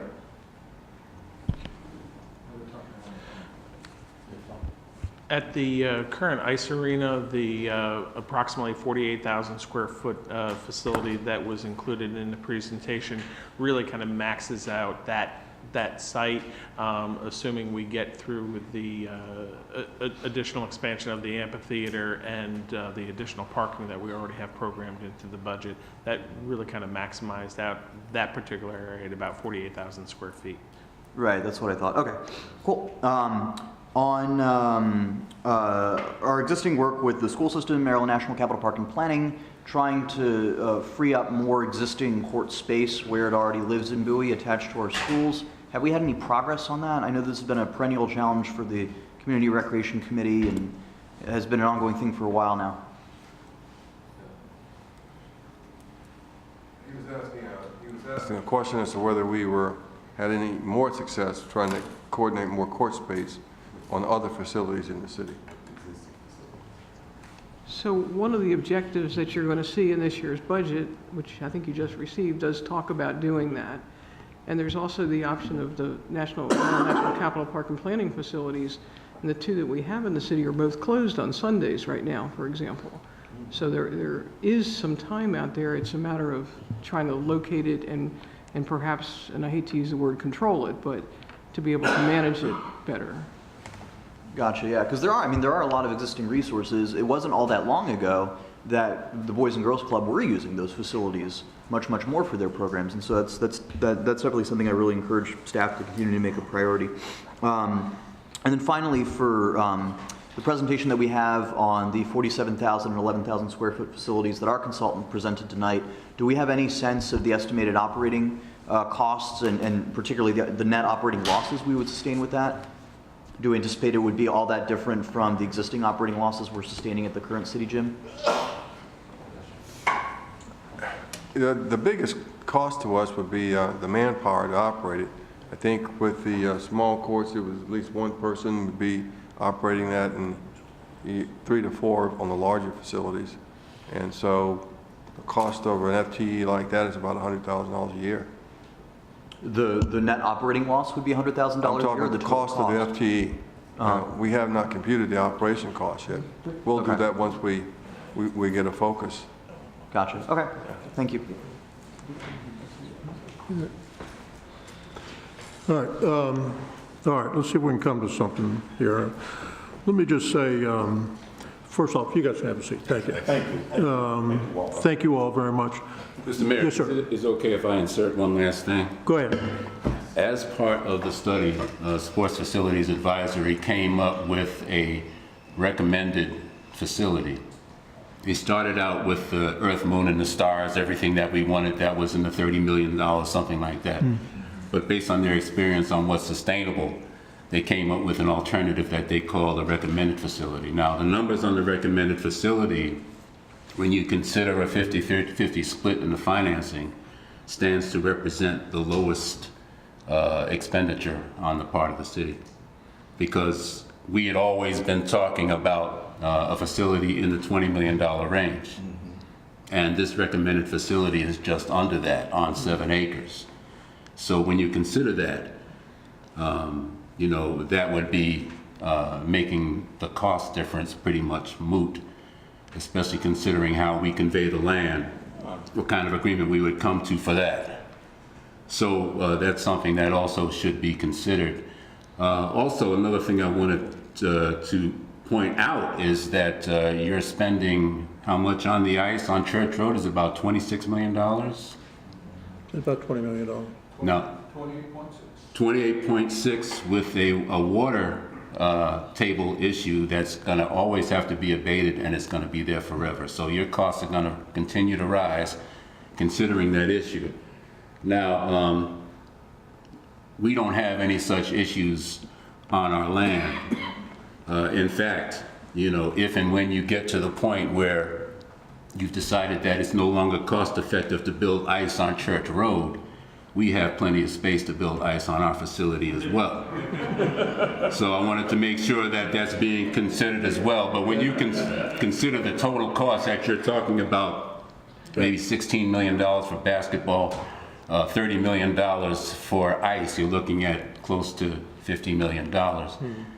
And that's the largest facility, Earth, Moon, and the Stars, that we'd already come up with, but decided that, you know, it could be scaled down. Yeah.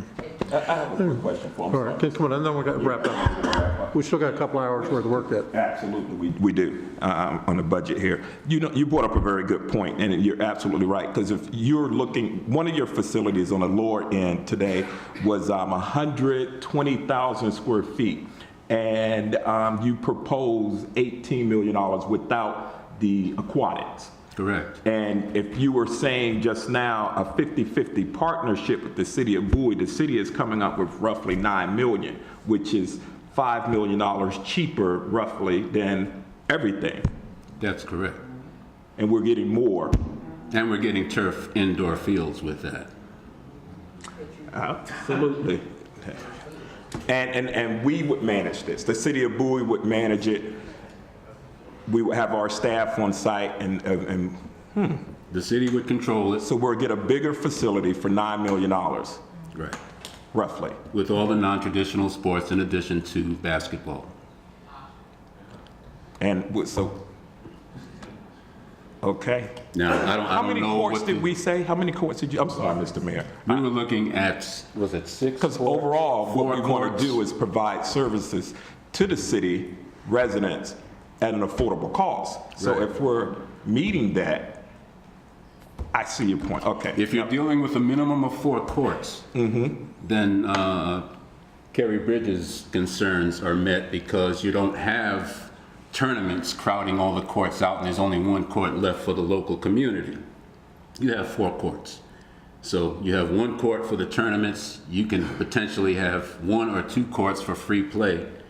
And you still have an extra court for whatever, pickleball, all the other hard court sports. All can operate simultaneously, which is not happening at the city gym. Absolutely. Thank you. Thank you. Thank you, Mr. Mayor. Good, Dr. Trout. So, Mr. Pullman. So under the downsize proposal, that would be 4 courts and, when you're talking about downsizing? Yes. So could you give me all the specifics on that? I mean, you're talking about how many courts? Let me see if I can remember this correctly. I know it's 4 courts and turf. It's non-traditional sports with squash, and of course all the hard courts sports would be included. Okay. And then you've got indoor turf, and of course if you have indoor turf, you also have a running track. Okay, so the indoor turf is just 1 field? Yes. Yep. Okay. Small-sided turf. Small-sided turf. 200 feet by 100 feet. Okay, and what else would be included? So in the recommended version, it's more of those revenue-generating services. So you had 4 basketball courts, you had 1 turf field, you had the fitness center, and you had family entertainment component as well. Okay, and how many square foot are we talking about? I'd have to look, but I think it was around 80,000 square feet. I think 60-something thousand. How many? 60,000 square feet, 60 to 80,000 square feet. 68,000 square feet. 68,000 square feet on 8 acres. Okay, 68,000? 60 to 80 60 to 80? on 8 acres. And the average cost per square foot would be about what, as far as construction costs? Yeah, it was on the high end 250, on the low end about 150 per square foot. Okay. You good? I'm good. I'm gonna figure it out. All right. All right, well, first off, let me thank all of you that have put a lot of time and effort into giving some thought about where we're going. You know, we're looking at least 3 separate options. I guess probably one of the thing I'm looking at is which one is most doable. I think quite frankly, go ahead. No, go ahead. I was just going to make a comment. Actually, Mr. Walter Booker wanted to say. Oh, certainly. So there is an additional option with respect to financing. There is the financing option, and then there's also taking advantage of EB-5. I don't know if any of you know what the EB-5 program is. What is that? EB-5. EB-5. It's a visa program in which foreign nationals can invest in U.S.-related investments and receive a green card. That is what built that facility in Boston. That's why it's 100% private funding. So we can bring in EB-5 funding, and that's related to job creation. And typically EB-5 is used for construction-related endeavors. We can bring in EB-5 funding in addition to the financing, which would take your financing number down because that EB-5 would operate as equity. So just consider that. Thank you.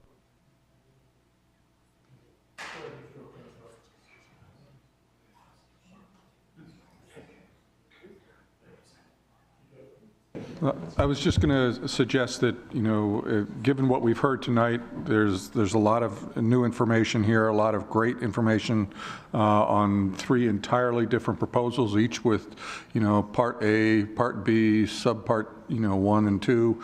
I'd like a little time to cogitate over these and look at the details of each before we have a discussion, you know, as a body here about, you know, what the direction might be. There have been a lot of things that have been raised.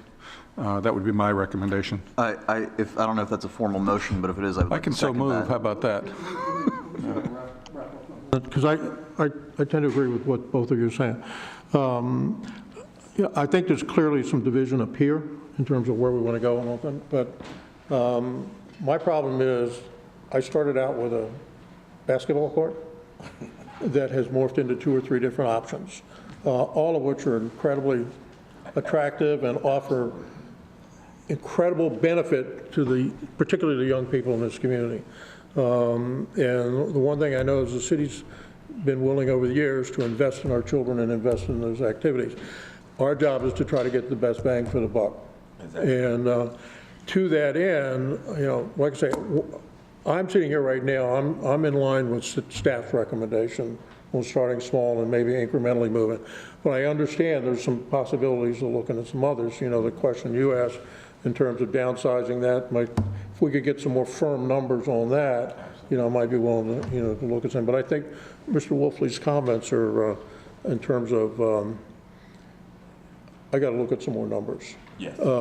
If we could get some more firm numbers, you know, from your group and say if we downsize this to just basketball and we can confirm, you know, the shared cost, construction cost, the shared operating cost, and specifically identify the access divisions or how that's going to work. And then I want to get CRC, because I think CRC's comments are right on too, because I think their focus is my focus, and that is what's best for the, you know, the kids in the city.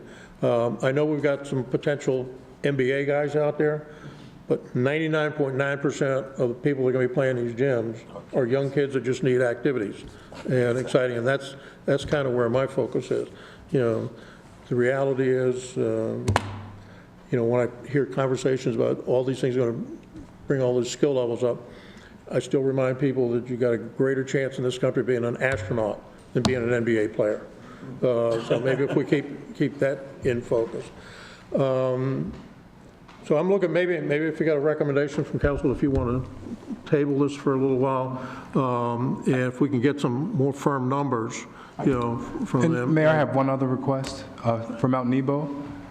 You also mentioned that you wanted to be compensated for land usage. We can include that in the specifics of the numbers as well.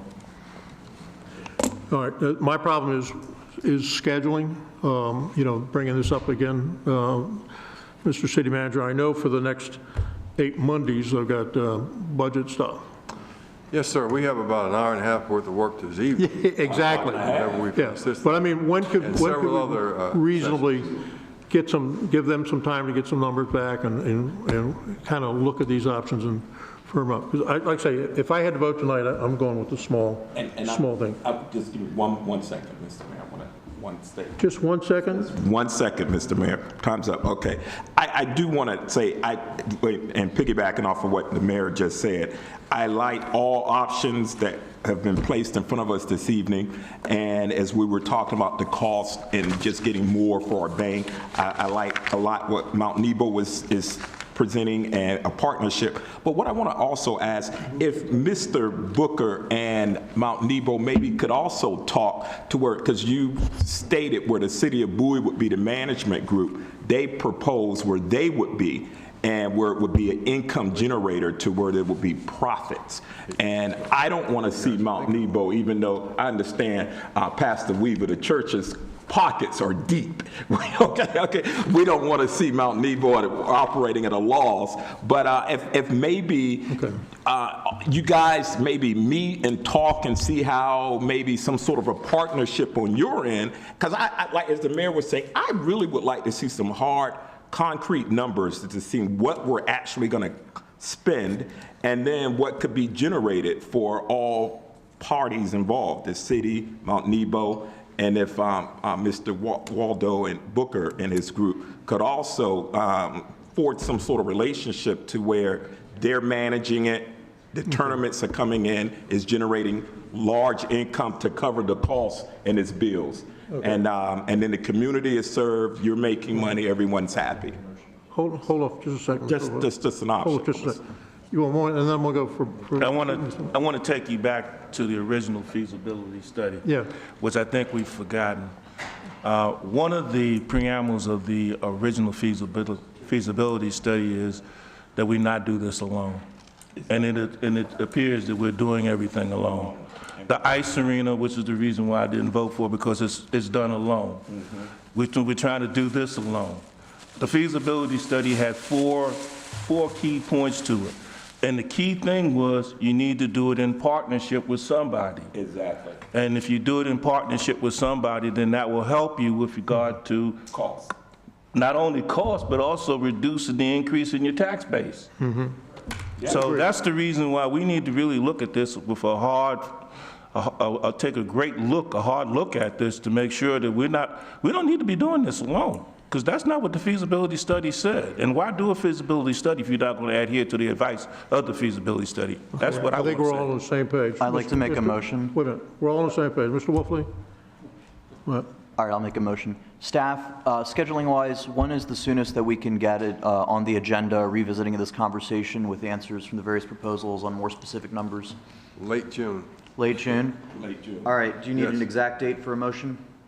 Yeah, I think if you want to make a motion to table. All right, how about, let's see, June 10 is our second meeting in June, so I'd like to make a motion that we... Excuse me, Councilmember Seth, our June meetings are June 3rd and June 17th. Exactly, yeah, June 30th. Oh, I'm reading my calendar wrong. Yeah, okay, so thank you, Ms. Hernandez. June 17th. So I'd like to make a motion that we table this to June 17. In the interim, we'll compile some questions for the various presenters on some more specifics on numbers, and we'll have them present then. Wait a minute. Do I get a second? Second. All right, moved and second. There's no debate on the table. So all in favor? Aye. Opposed? All right, done. Thank you guys for that. We're going to get some more numbers, and we haven't ruled anything out, haven't ruled anything in. We're going to continue this discussion. We need a couple minutes to set up for the work session, Mr. Mayor. All right. Oh, we need to do the. Let's do, we got to do the introduction. Mr. Mayor. And then before we adjourn into work session, we'll take a short little break if you want. Would you like a motion for the budget? Huh? Do you want a motion for the budget, or are you taking care of it? Yeah, well, let's get some people moving around here. Okay, guys. Thank you, guys. I appreciate it. We got some more business we got to do. Mr. Mayor, I'd like to make. Yeah. I appreciate y'all if you would take the conversations out in the hallway, please. I'd like to make a motion to introduce budget, fiscal year 20 budget ordinance and capital improvements program. That would be budget ordinance 0119. Is your second? Second by Dr. Trout. Any question on the motion? All in favor? 1, 2, 3, 4, Aye. 5, 0. Okay, we have 5 here. We're here to vote on it. Okay. So anyone for the CIP too? You want to do CIP? Yeah. Mr. Mayor, I'd like to make a motion to introduce CIP resolution R1919. Second by Dr. Trout. Any question on the motion? All in favor? Aye. 5-0 again. All right, council, introduction of ordinance 0119. We have some people signed up to speak. As I call your name, if you would come up to the podium and identify yourself for the folks at home, I'd appreciate it. Oh, okay, thank you. All right, first speaker is our good colleague and former Mayor Gary Allen. Welcome, sir.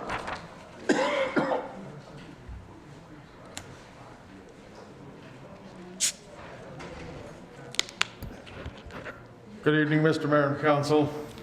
Thank you very much for the opportunity to kind of lead off the discussion on this evening's budget. It seems kind of anticlimactic after the discussion that just occurred and all the details of that discussion, because in one sense, money is a very important part of the work that you do and how to spend it, because it's all about the value you get for the tax resources you collect from the citizens of Bowie.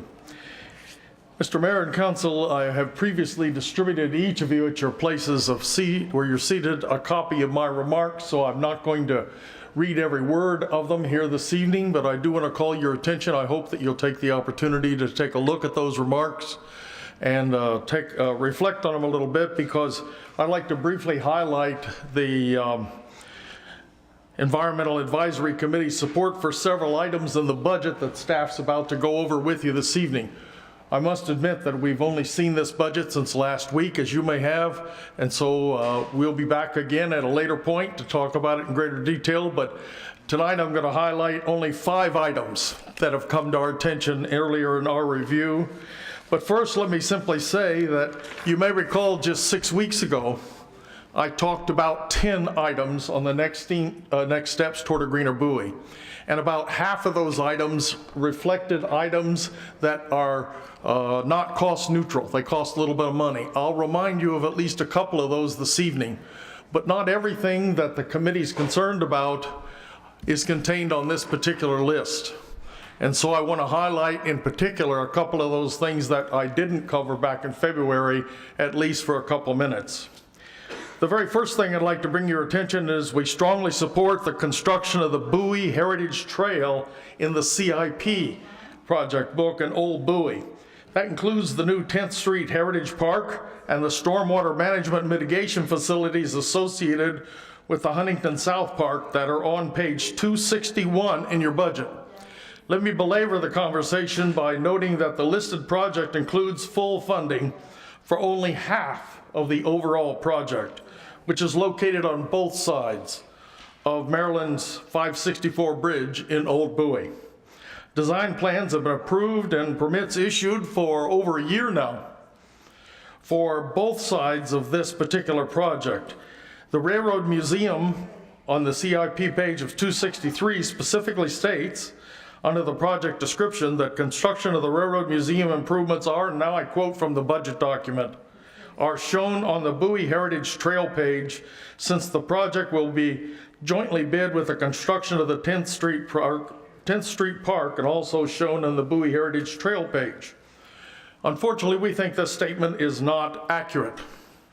Funding for the Railroad Museum portion of the Bowie Heritage Trail is not shown on the Heritage Trail page. Rather, the project costs of about $525,000 is identified on the Railroad Museum CIP page in the 6 years and beyond category. In other words, we wouldn't see the other half of this project till past 2025.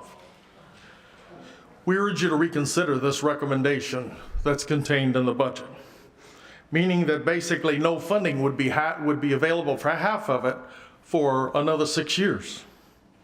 We think this project cost should be perhaps divided into 2 fiscal years with the appropriate focus that the city manager has made in the first half, but frankly, we don't think the other half ought to be delayed for 6 years, certainly no more than 1 year in the CIP, so that the city might see not only the construction, but also the benefits of these, while some of you may yet be serving on the council in the next election cycle.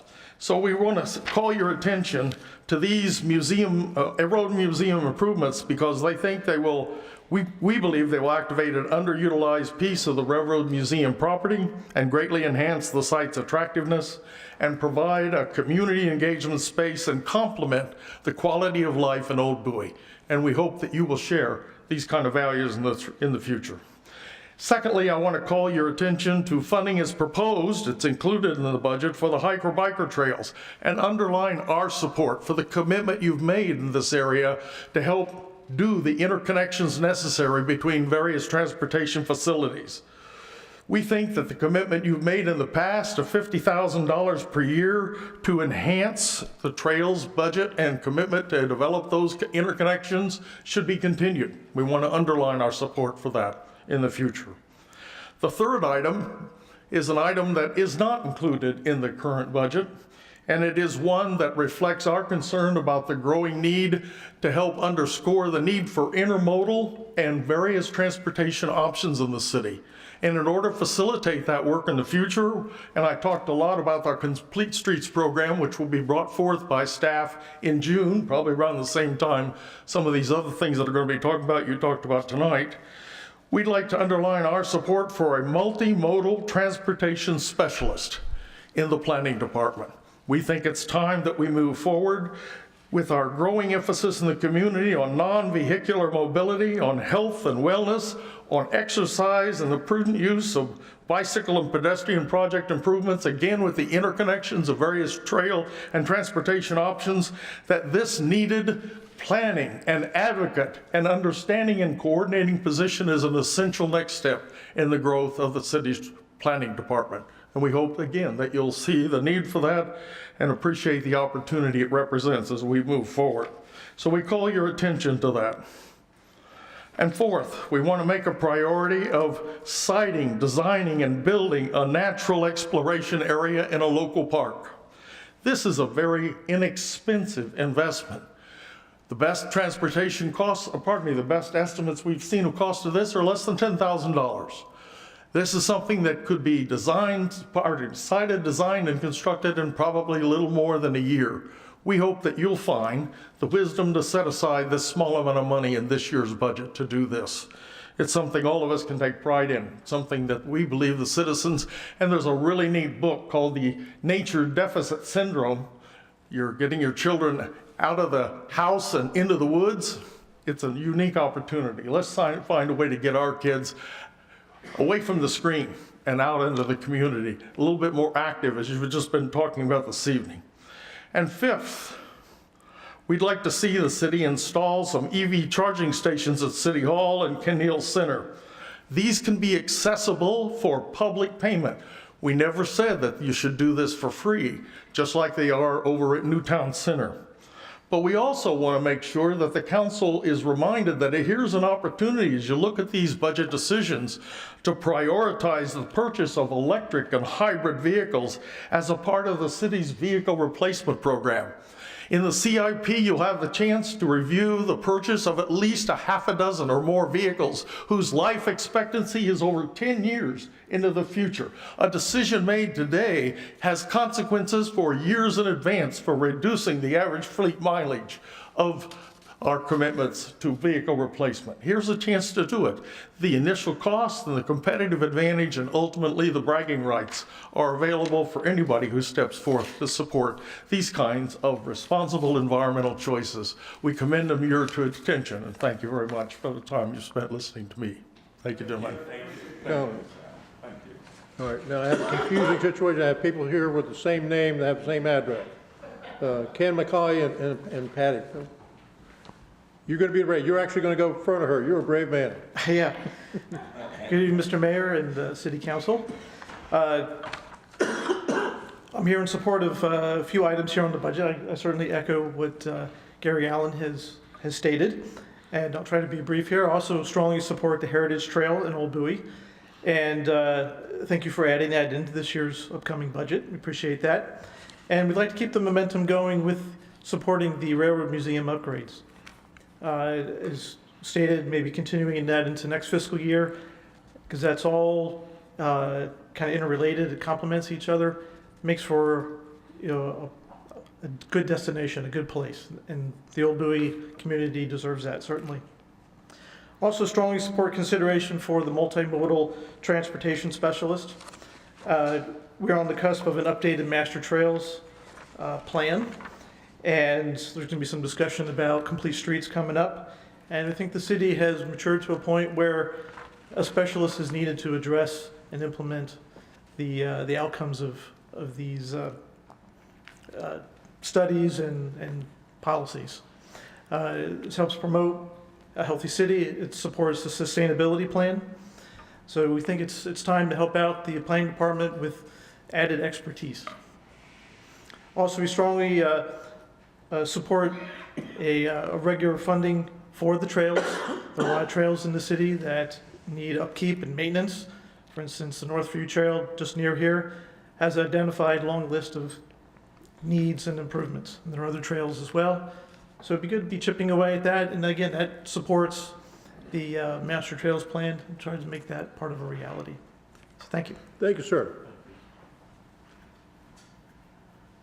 Ma'am, welcome. Thank you. It's been a long day, and you have a longer night ahead, so in the essence of time, ditto to what Mr. Allen and my husband have said. I just went, and we've had an awful lot of big numbers floating around here tonight, but I want to give you a small number. $50,000 as a minimum standing budget for trail improvements and support is 0.1% of our current budget. That's a small number, and I think it's an investment, not an expense. All right, well, thank you very much. I appreciate that. Okay, that's all the people I have signed up to speak, so declare the public hearing to be completed. So